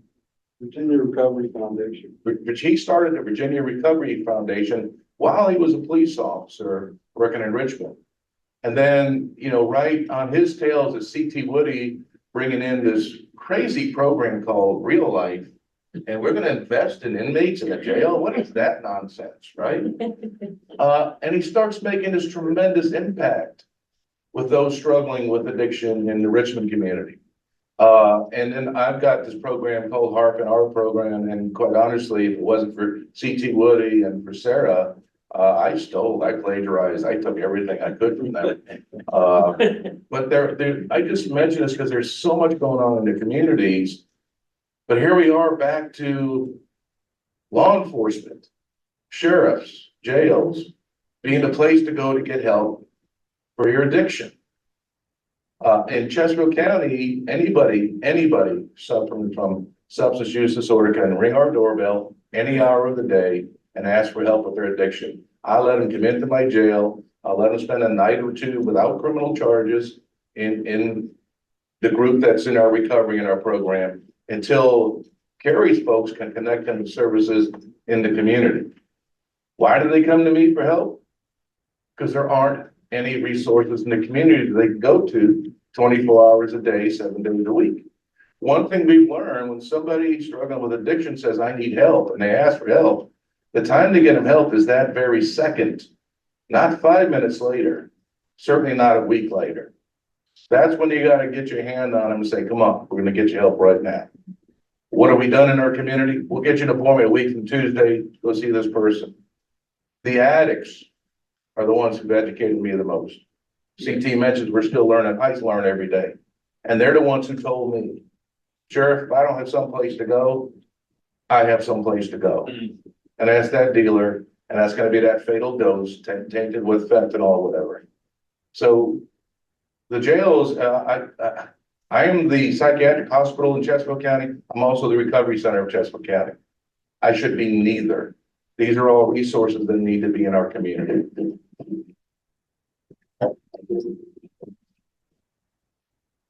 So did I do better that time? Yeah. So for me, you know, I was a therapist for 30 years, and I'll tell you this, nobody knows what they don't know. And I lost my son 5 years ago, to an overdose. He was 16 years old. He was an honor student. He had a shoulder injury, playing as a phenomenal athlete. And, we managed his pain with opioids. And, they say you don't start with heroin, but if you're in the healthcare system, you sure do. You got an injury, because that's what they're going to give you. One of the biggest plugs in the country. That is not my platform today, but I stand on it as often as I can. You know, for my son, when I watched him struggle, and again, look, if you think it's hard to watch, imagine how hard it is to live. And I know it's really hard to watch. Joe knows it's really hard to watch. It is like watching a nightmare. And I never saw myself working in a jail. I never saw myself being in a program where everyone in it solution to manage their nervous system and their mental health it was a substance, because see, here's the deal. Addiction, definition of any addiction, craving, pleasure in the short term, negative consequence in the long term with the inability to give it up. So addiction is when we move the bar in the brain, and for dopamine. Everybody in this room, your normal brain goes 40 to 100, okay, with those substances. If you can't get out of bed today, you don't have enough dopamine, that's probably about 40 nanograms.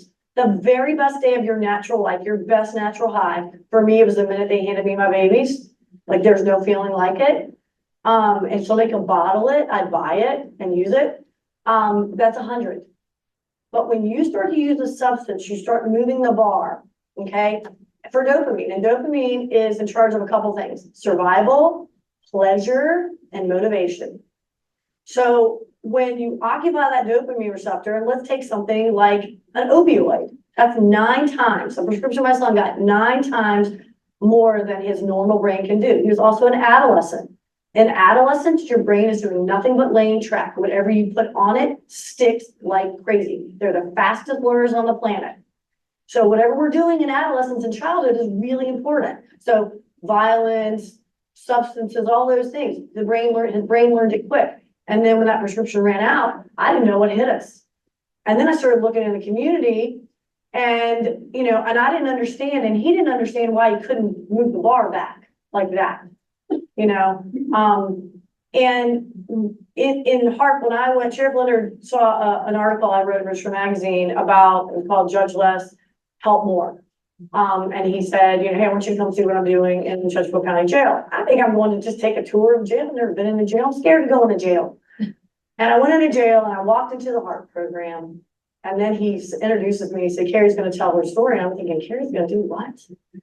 And I told my story, and the beautiful people that are in Harp, we have a men and a women's pod, listened, cried with me, sat with me hip to hip in my own suffering. And I walked out of there and just like a different person. And then I ended up writing an email 3 days later, and I begged to let me come back and use my clinical skills for nothing. Just let me volunteer and help. Let me be part of helping, because I had learned in my own trauma that I couldn't think my way out of it. I couldn't cognitive behavioral therapy my way out of it. Like I needed more than that. So I luckily have somebody who lets me bring a lot of really out of the box healing tools. We practice energy therapy in the Chesterfield County Jail. We do something called tapping. We teach them how to tap. Some of my people are in here today, and I'm really proud of them. We do something called havening. We talk about vagus nerve exercises. We do EMDR. We have a mindfulness program called MORE that is really geared for mindfulness around addiction and pain management. So, if we can dream it, we can do it. The sheriff says, a jail should not be the mental health facility in the county, but I say, why not? I say we better all get with it, and wherever you're sitting, you better start being equipped to handle people wherever they are. And really where we are is we're in a crisis where people are dysregulated and we don't have the tools. So schools, instead of doing lessons on honesty and integrity, they're all great. We better regulate kids. We better give kids real tools to regulate their nervous systems. When we teach those tools in Heart, so many of them say, God, if I'd had this when I was a kid, if I could have created safety in my body when I was in a storm, I wouldn't have used, because what the truth is, when you use a substance, you get relief. And you keep going because it gives you relief until now you don't get relief. Now you kind of do it because you're going to get sick without it. And so when we move that bar, we need to start to recognize that this is a healthcare crisis. This is a complicated, complex healthcare crisis. When people go to EDs and they overdose and they've been Narcan, most EDs just stick them back out. They're 129% more likely to overdose within the next 72 hours. We have 303 people a day overdosing in this country and dying. If 303 chipmunks died every day, people would be picking it on the White House. I don't see anybody picking it. I don't see people doing what they need to do. So, addiction, and there's lots of addictions. I don't want to think about addiction just to like a drug or a substance. There's so many addictions that you can have: shopping, over functioning, working all the time. I mean, some of us get our fix working, Yeah. But it's really about finding balance with whatever it is. I mean, how do you regulate your nervous system and find balance and, you know, and fulfillment and purpose? And we talk about a body-mind connection. Well, we got to get the body to come to the picture. So that is, to me, the call really in mental health and addiction. You know, we're band-aiding bullet holes, and Sheriff, what do you talk about it? The Band-Aids don't hold. We better start going and healing those things with real tools that help people regulate. And, you know, because I think that's part of the solution, so. Before she passes on, I want to repeat one thing she said. And it's a quote from her son during active addiction. We actually have this hanging in our jail. Her son said, if you think it's difficult to watch, imagine what it is to live. And I think that's something we can all coalesce around. Yeah, it gets me up every day, truthfully. It's what gets me out of bed, because I think about how hard it was for him. And I couldn't save him. And I'd say to them, to my guys who are in here today, I can't save you, but I can surely give you the tools and we can do better. And we can learn from the gaps and figure out how to, you know, I'm really grateful to be standing in a gap with the people up on this panel, because we're all standing in gaps in here trying to fill holes so people don't die. And that matters. If I could just add one thing, that 300 people a day, that's pretty scary. The 300 people a day that are dying. It's gone up every single year. And the CDC says 75% have fentanyl in their system. And they're not just street heroin users. And recently, I was talking to my son who's in a treatment facility in California. I noticed he was kind of down. Saturday, he was happy. Sunday night, he was down. I said, what's going on? And he says, yeah, one of the girls here OD'd last night. We're pretty down. I said, okay, are you okay? He said, yeah, I'll be okay. I said, what's your OD on? He goes, what do you think, Dad? Fentanyl. And I said, I'm so sorry. And he said, yeah. He said, but the scary part is that we all know it's in there and we can't stop. And I think, you know, Joe, that's the deal. The fentanyls and everything. Now we got xylazine and everything. We're getting ready to see nitrazines, which are 50%, more potent than fentanyl. I mean, I can't imagine anything 50% more potent than fentanyl out there. But that's the reality of what we're dealing with. And people can't just dial it back. It's not that easy. It just doesn't work that way. I don't really know how to follow that other than tears, but when Barry asked me to participate in this, of course I said yes, because it's Barry. Also a very important topic. And I started to think, what is the end outcome of this? We all are very busy people, and we're dedicating several hours this morning to talk about something that for some reason all of us care about. We all probably have similar reasons, but different, right? And I really didn't know coming in what, in my mind, the outcome would be. And I'm hoping after we probably all have a good cry when we leave, that it sparks a fire in our butts to do more. I think we're all doing something, but I think that it's very clear that more needs to be done. I talked about earlier, and I think everybody has kind of echoed on the addiction, the mental health, and I'll go back to what I had said earlier with the inability to cope. The inability to cope often means substances for people. That wasn't necessarily Kerri's journey, that was due to a medical, but so many folks that we see, the inability to cope leads to this, leads to this, leads to drugs, right? Typically the drugs or alcohol is not the first, but it doesn't take long to get to that. With addiction, if somebody could just say, I'm done, I want off, and walk away, they would do it. Joe would not have been living this nightmare for so many years, but that's not the case. So what is the case? Dollar bills. It costs money to treat addiction. End of story. And if you don't have that $30,000, or if you do have that $30,000, what do you get? 28 days. That's a really great start. But let me just pause there. Pocket this on the side. Let me go over here. One of the researchers that we work with, Dr. David Best, he talks about it. If somebody goes to have heart surgery, And the surgeon says, all right, here's what I need you to do. You're gonna get out of heart surgery. You're gonna be in the hospital for a few days. When you go home, I need you to have this pillow, and whenever you cough or sneeze or anything, you gotta have this pillow here. In 2 weeks, you're gonna have to go to the doctor. Once you can get up, you are gonna need 6 months of therapy. And if you don't do that, the likelihood of you dying is very high. What's gonna happen? They're gonna follow everything. You're not gonna go through heart surgery and not follow up on that. And you think insurance is gonna pay for that 6 months of follow-up? Absolutely. So let's go back over here. We're telling somebody with a brain disease that insurance or mom and dad are gonna pay, but we are only paying for 28 days for your brain disease. And then all of a sudden, you're gonna be better and everything's gonna be fine. And then we're sitting here scratching our heads, wondering, why are 303 people dying a day? To me, that's common sense.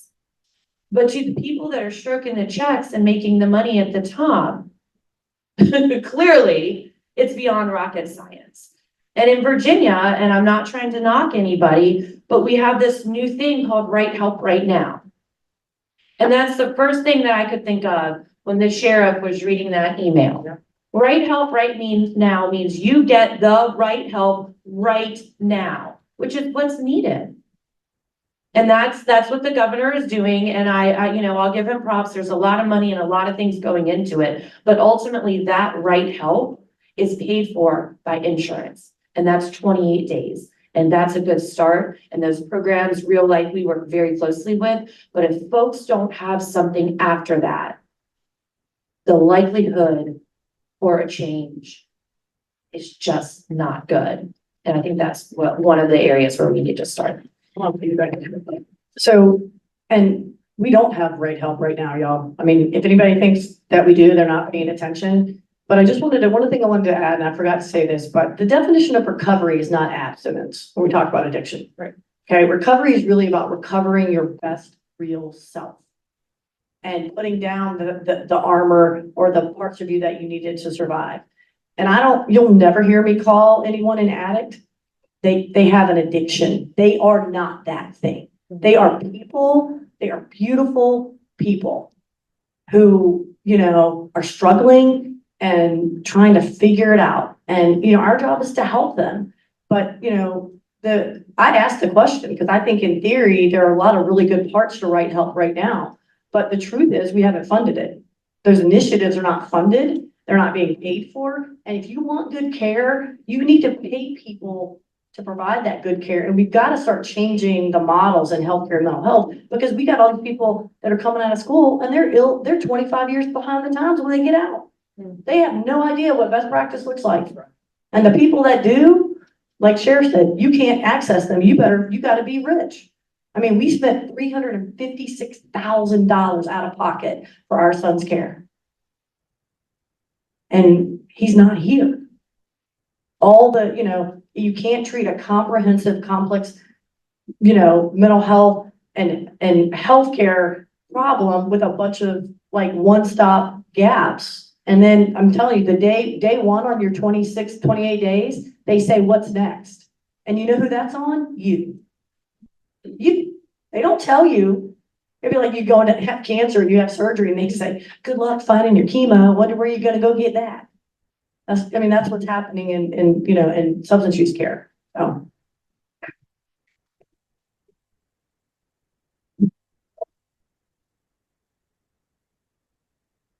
Okay. I don't have the personal parts of that from immediate family members, but I have family members that have had issues with addiction, and for them, a lot of times it seems that the medications they were prescribed to use for mental health issues or whatever else is going on, they didn't like the side effects, and so they started self-medicating. And so they do something else, or alcohol. They can easily go get alcohol. The cops aren't going to show up and bust 7-Eleven for selling some beer to someone who's 30 years old. So they would use alcohol or other substances that they could also easily obtain. But that's been one of the things that I've experienced with family members and with other people. And it's been kind of strange, but mentioning Facebook and social media was about 3 weeks ago, a friend put up a post and said they were 1 year sober. And everyone's sitting there just like, no one knew that this person had been, consuming that much alcohol and had that addiction dealing with alcohol until they put up that they were 1 year sober. And because they were able to function, and it would primarily be something they do after work or in evenings and weekends, but they were addicted to alcohol. And it's one of those things that, when you see it and you're just, kind of start, piecing things together as to, oh, well, yeah, when every time we were together, they always wanted to have something to drink regardless of where it was, what time it was. They wanted to have a beer or wanted to have something. And, you don't realize that it's an issue for them until can end up in a situation within a hospital or when they tell you, yeah, I've been, struggling with this for a while and other folks just doing it socially. And yeah, so it's addiction is one of those things. It's going to be very personal for whoever is, using and whatever substances they're using, but yeah, I don't know. I can't follow the folks that have gone before me in that sense. But yeah, that's been my experience with folks that have been dealing with addictions for substances. Great conversation, and I would just like to add, like I say, this is still a learning process that there's so much more to be done. My 3 closest family members, that I ran with was 5 of us out there in the streets. And out of those 5, 3 committed suicide. 1 is in a mental institution and don't know anybody in this family but for over 50 years. And I'm the only one that's left that's supposed to have any sense that I ran, which was out there. And always running to the law, I was running from them. But the most important thing that I've learned about this addiction thing is that it's not a crime to be addicted. It is a sickness. It's an illness. And they are great people, fine people. They just got caught up in something that each and every one of us around this table could have been. So we need to realize that they are human and being addicted is not a crime. It is an illness that we need to treat, wrap your arms around them and love them like they love you. That's all I'm gonna say. Thank you. Well, I'm always gonna come from the nurse's standpoint. I am absolutely blown away as to how fentanyl got into this equation. And let me tell you why. And I'd almost like to do commercials. This is how we used to use fentanyl. And let me tell you how we used to use it. We would give you a little bit. I was an OR nurse once upon a time. It's a scary thought. And we'd give you a little bit of fentanyl. And then we'd breathe for you. And we could cut your arm off. You'd never know.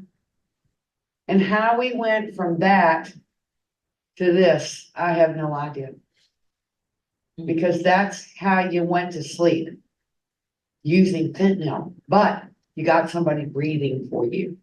Now today, propofol, for example, has sort of taken the place of fentanyl for a lot of things, and that's an amazing drug. You can cut it on, you can cut it off, done. But I wish somebody could do some education on this is how we used to use fentanyl. Because to watch somebody go to sleep and have to be breathed for, and we could actually cut your arm off and you wouldn't even know, it would make me think long and hard about taking it. That's all I gotta say. All right, thank you all so much. And now we're gonna open it up for you all to ask them questions. And I'll pass the mic around for you all.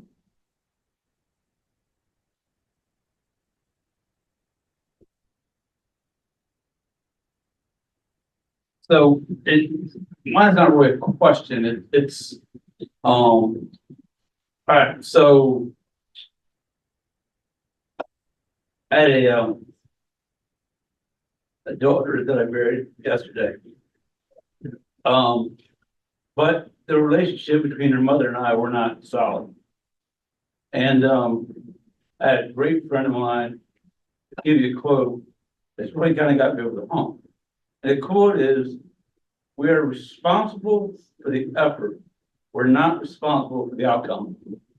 And if the effort is there that we're given, and we can't control the outcome, and that's hard to understand, that we can only control what we can control.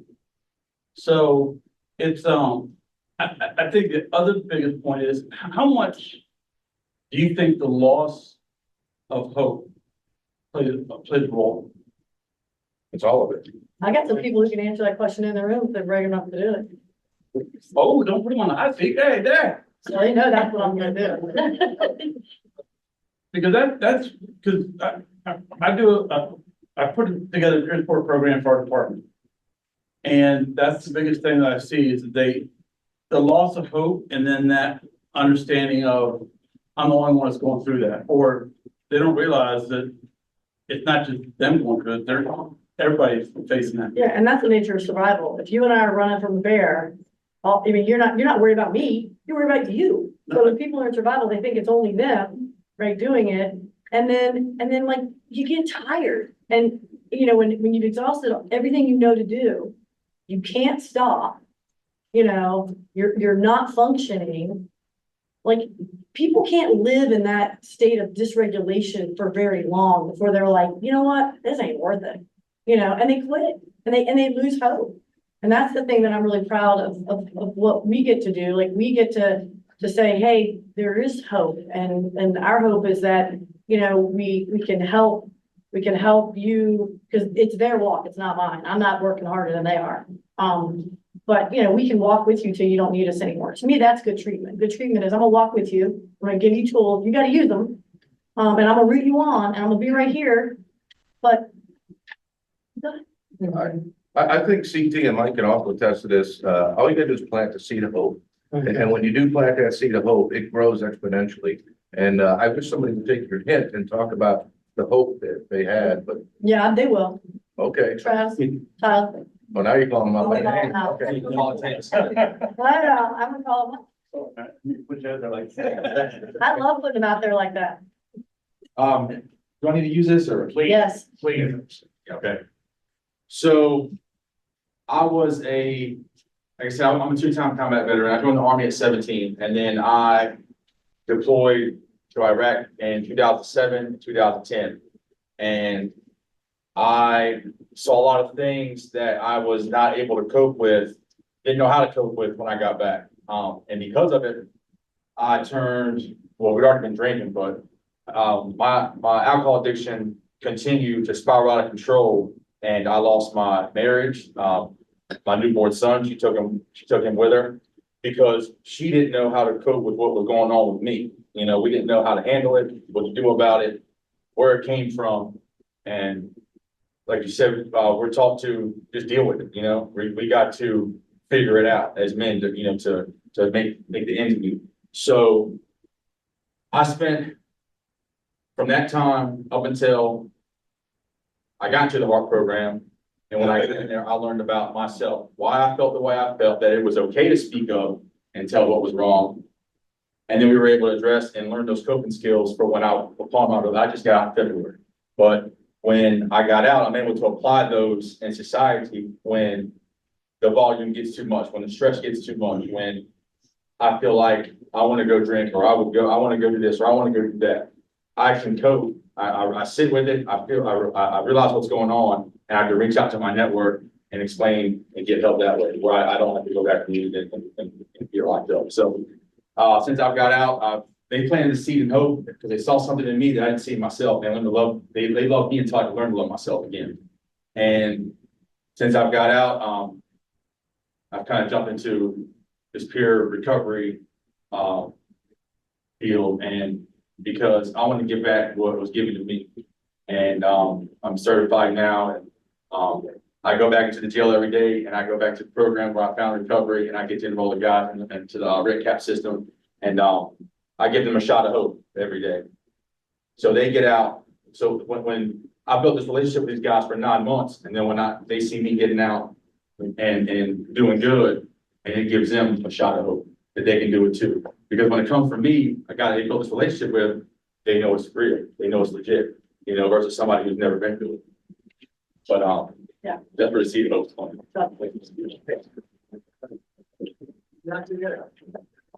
And I'll say, like, you know, I was gonna put him on the spot because here's the deal. You can sit in uncomfortable and sit with hard stuff, you got it. That's recovery. Like, like feeling feelings. These people coming in felt a feeling in 25 years. And so, you know, they're scared of feeling sad than any of the things that they do that would scare the normal person to death. Feeling sad or feeling vulnerable? Well, vulnerability is emotional risk with uncertainty, right? So that's what I just threw him out there to do, right? Because vulnerability is the you know, it's the highest, it's the biggest barometer of courage there is. Your ability to stand out there, take risk, not know the outcome, and do it. You know, and like, you know, I didn't know what he was gonna do, but we make them as uncomfortable as we can while they're in the HEART program, because we want them to know that, number one, they're badasses. That was pretty badass. But two, that you can do anything, and we got you. And if you blow it, oh well. I think that the issue with vulnerability that I see, that people look at it as a curse, and really it's a gift. It's so much strength for him. I don't know him, and for him to come up and sit there and say in front of these people, hey, I'm struggling, man, that takes cojones. I'm sorry. Right, or Joe talking about and crying and like, and you know, like that's real. And I don't think anybody watched that and thought, that's weak, it's a man. I mean, I was like, 20 years ago, you used to. yeah, and that's ignorance. That's No, ignorance. for sure. That's ignorance, but that's what we marinate men in this country. Show emotion, you're weak. You know, but I can say show emotion, you got a shot at living, because better out than in. I mean, law enforcement's a great, you know, I sit hip to hip with these guys all the time. They're taught, don't show emotions. Like, don't show emotion. If you're on the pods, I mean. There's another quote that we have posted that came from one of our graduates for our program, and it was a really profound quote. It said, "You would rather die comfortably than live uncomfortably." And, you know, our whole goal is to get them to that uncomfort spot, because comfort is what's got them into trouble their whole life. Yeah. So, you know, we appreciate you coming out, being uncomfortable, and staying uncomfortable. Hey, thank all you guys for being up here and doing what you do. I hope your son finds the peace he's searching for, you know. So it was said that $30,000 was spent for a 30-day program. Yeah. And Dr. Scarbrough, how much is the initial cost to get into your program? $0. And how long is that program for? 6 months. And how do we get more people in the programs like that? Thank you. By the way, Thank you. First of all, we cheat too. I can get in there without paying anything. You just gotta commit a crime. Actually, no. $1 Little known fact, I don't know if people understand this, in Virginia, you have to pay to be an inmate. You have to pay the sheriff $1 a day to stay in his or her jail. It's more expensive to be in my jail than be in her program. Right. But you could charge up to $3 a day I if you don't. not to, right? So. so I wind up with a bill that. Yes. But yes, you do. And then we give you then we say you can't work because you have crimes, and like, you know, somebody like Travis is gonna have to wait 5 years to be licensed by the Board of Health Professions to be a certified peer recovery specialist, when the only people that can be those are the people with the expertise.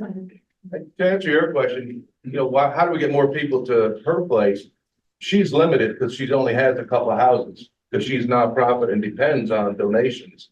And that's how you get it to grow. We need more people to donate to places like Sarah's so she can expand those services and get more people in. Absolutely. That's the problem. Yeah, we need the money to land on the ground. Mike could probably talk about the money landing on the ground.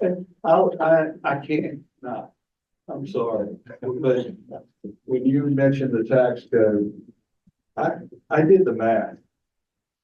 $100 out of your pocket of tax money will end up being less than $5 of direct services when it comes back to your community. That's what I want you to talk about right there. Yeah. Less than $5. It's not the percentages of the tax code. It is because our government's too big. And every time another agency touches the money, they take indirect cost off the top. There's some universities that, I mean, they're doing wonderful work, but their indirect cost rate is 48%. So if they're going to charge you for analytics or support of any type, if it costs $100,000, you got to give them $148,000 for them to accept the job. You're paying them indirect cost rate at 48%. So that infuriates me. It infuriates me when I see my paycheck. No offense. When I get mad when I see mine too. Because I see that, I know where that federal money's going. It's going to Washington DC. And every time it changes agencies, every time it changes, they take it off the top. Yeah. So by the time you need to put somebody into treatment, even if they're a productive citizen and they pay their taxes, only 5% of the money they put into the system can even come close to them being touched by it. To your point, I don't know if everybody remembers when Dave Bratt was congressman. Dave Bratt took a real initiative to help us with this issue in the country. And he got Congress to pass a bill with billions of dollars of funding. And he would call me on a regular basis, weekly. And I think he touched base with you too. Have you seen the money yet? No. Have you seen the money yet? We're 6 months, 9 months down the road of it being signed into law and funded. Have you seen the money yet? Nope, never made it to us. Never made it down to the ground. Yeah. What's the answer? No. I don't know, but it's interesting, you mentioned Dave Bratt. I had the pleasure, not taking a political side, but when he got elected, he got in there, I think he was the only economist in Congress, right? And he would sit there and try to come up with realistic programs to help people. And all the other politicians up there didn't want to listen to him. He was the only economist in Congress at the time trying to do things. He was threatening their accounts. Yeah. Yeah. And that's why he did not get bipartisan support at all. Profit and politics, as long as we keep prioritizing those over people, we're gonna be in a hole. Yeah. We're gonna be in a hole. So you gotta have politicians who are brave enough to say, like, it's about people and what's right for my people. And, but the bad thing is, like, that's a death warrant you've signed. You're now done. You better make the most of your 4 years or your 2 years. Yep. Try to get people to the resources, many people talk on that, and I don't have the answer to it, but, I can remember when we first got involved in this with my son, I had no clue. Zero.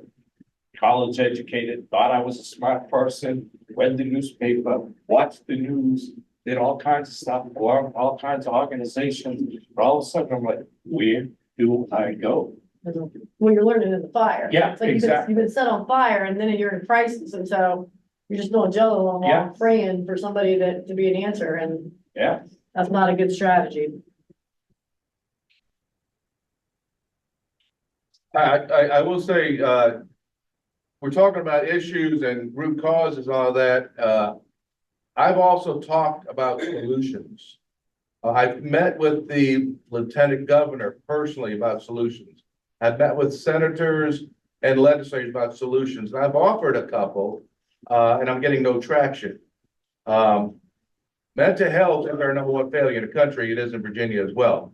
I said, we just shut down a number of prisons in Virginia because population is down. Let's open one prison as a mental health institution. We got the room. Everybody says bed. We need more beds. We got beds. It's not the physical beds. We need beds staffed with a trained, professional, adequate staff. Well, how do we get there? Well, in the age of student loan forgiveness, here's an idea, Lieutenant Governor. Have Virginia say, you come to work for us in any of these mental health fields, and you have a student loan. Every year you work for us, we'll pay that student loan off that year for year. Because we got to start attracting the professionals in this field to come to work not only in Virginia, but work into public. Private versus public, you're not going to get paid what you'll get paid to be a mental health clinician on the outside, or a psychiatrist or psychologist on the outside working for the government. So we got to make it worthwhile. So we're offering solutions, but nobody is doing anything. I hate to say that. And it's complex. There's not like a one solution. If people want the one solution, they say, what's the one thing? Well, there's 100 things, but we got to start somewhere, and everybody's got to start where they are. So like, he says, there shouldn't be a mental health program in a jail. Thank God there is, because I wouldn't have a job otherwise. But, like everybody's got to do their part, right? I mean, so like, like the solution are people like Sara, like Sheriff Woody, like, Sheriff Leonard, people who said, hey, let's do something and help in some way. And we need lots of things. We need diversion centers. We need we need competent people. Even if you could hand us 50 therapists today for our jail, I guarantee you they would not be adequately trained to deal with what we're dealing with. So we've got to change the way we train things. We've got to change healthcare. We've got to change the resource thing. We've got to, we've got a mental health shortage. I mean, I think every county in the state is in a shortage. So where are these people going to come from? Like, right now, where are they coming from? You better address that. Where are we going to get people? You can't just put bodies in there, and think that people are going to get better. That's not going to help. Wait, yeah, and then with no one, right? Thank you all. Debbie's going to finish it up, but I do want to let you know that why are you here? The Better Business Bureau is a nonprofit. You should all walk out knowing this. The Better Business Bureau started in 1912. We are not the government. We have no government powers. When you call our team and you want to complain that you got a cold pizza, call somebody else. We really don't care. It's time to blow up. What you do call us for is a head at bbb.org to have the best offensive play, so you don't get ripped off. So you can read scams, so you can read reviews that are stellar and some are zeros, and you'll know who to do business with. And then I'll take this crowd and this group and take it back to the next 250 people you talk to. Start putting pressure on where you spend money and ask, who are they hiring? Are you hiring people out of the HEART program?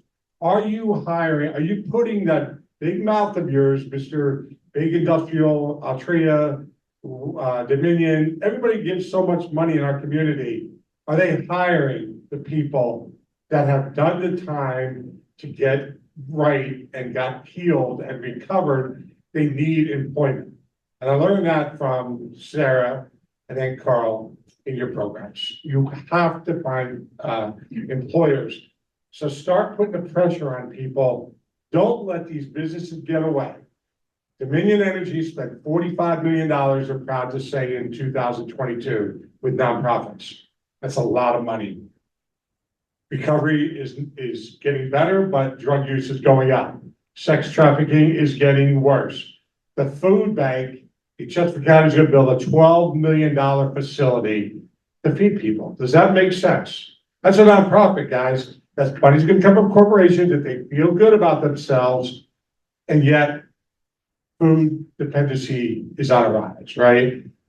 Dr. Hung, who's a cancer survivor doctor, right down in VCU, Massey Cancer, says her cancer survivors, 40% have a food deficiency, cannot get food. We are now working with Hanover Farms. We pray that they're gonna come through some food for Massey and feed some people. So it's, you know, I didn't answer the question, what causes, and thought about this tree, and I thought about this tree a week ago, and what does it all mean? And it's confusing. This is the first time we're rolling it out. And it's probably not that clear. But it's clear from a guy that grew up with a mother who was dysfunctional, abusive, poor. Food, hard to come by. We had to steal, drugs, you know, did all the pot I wanted to do, drank all the alcohol when I was 14. But somehow I got through it. And here I am. Thank you all.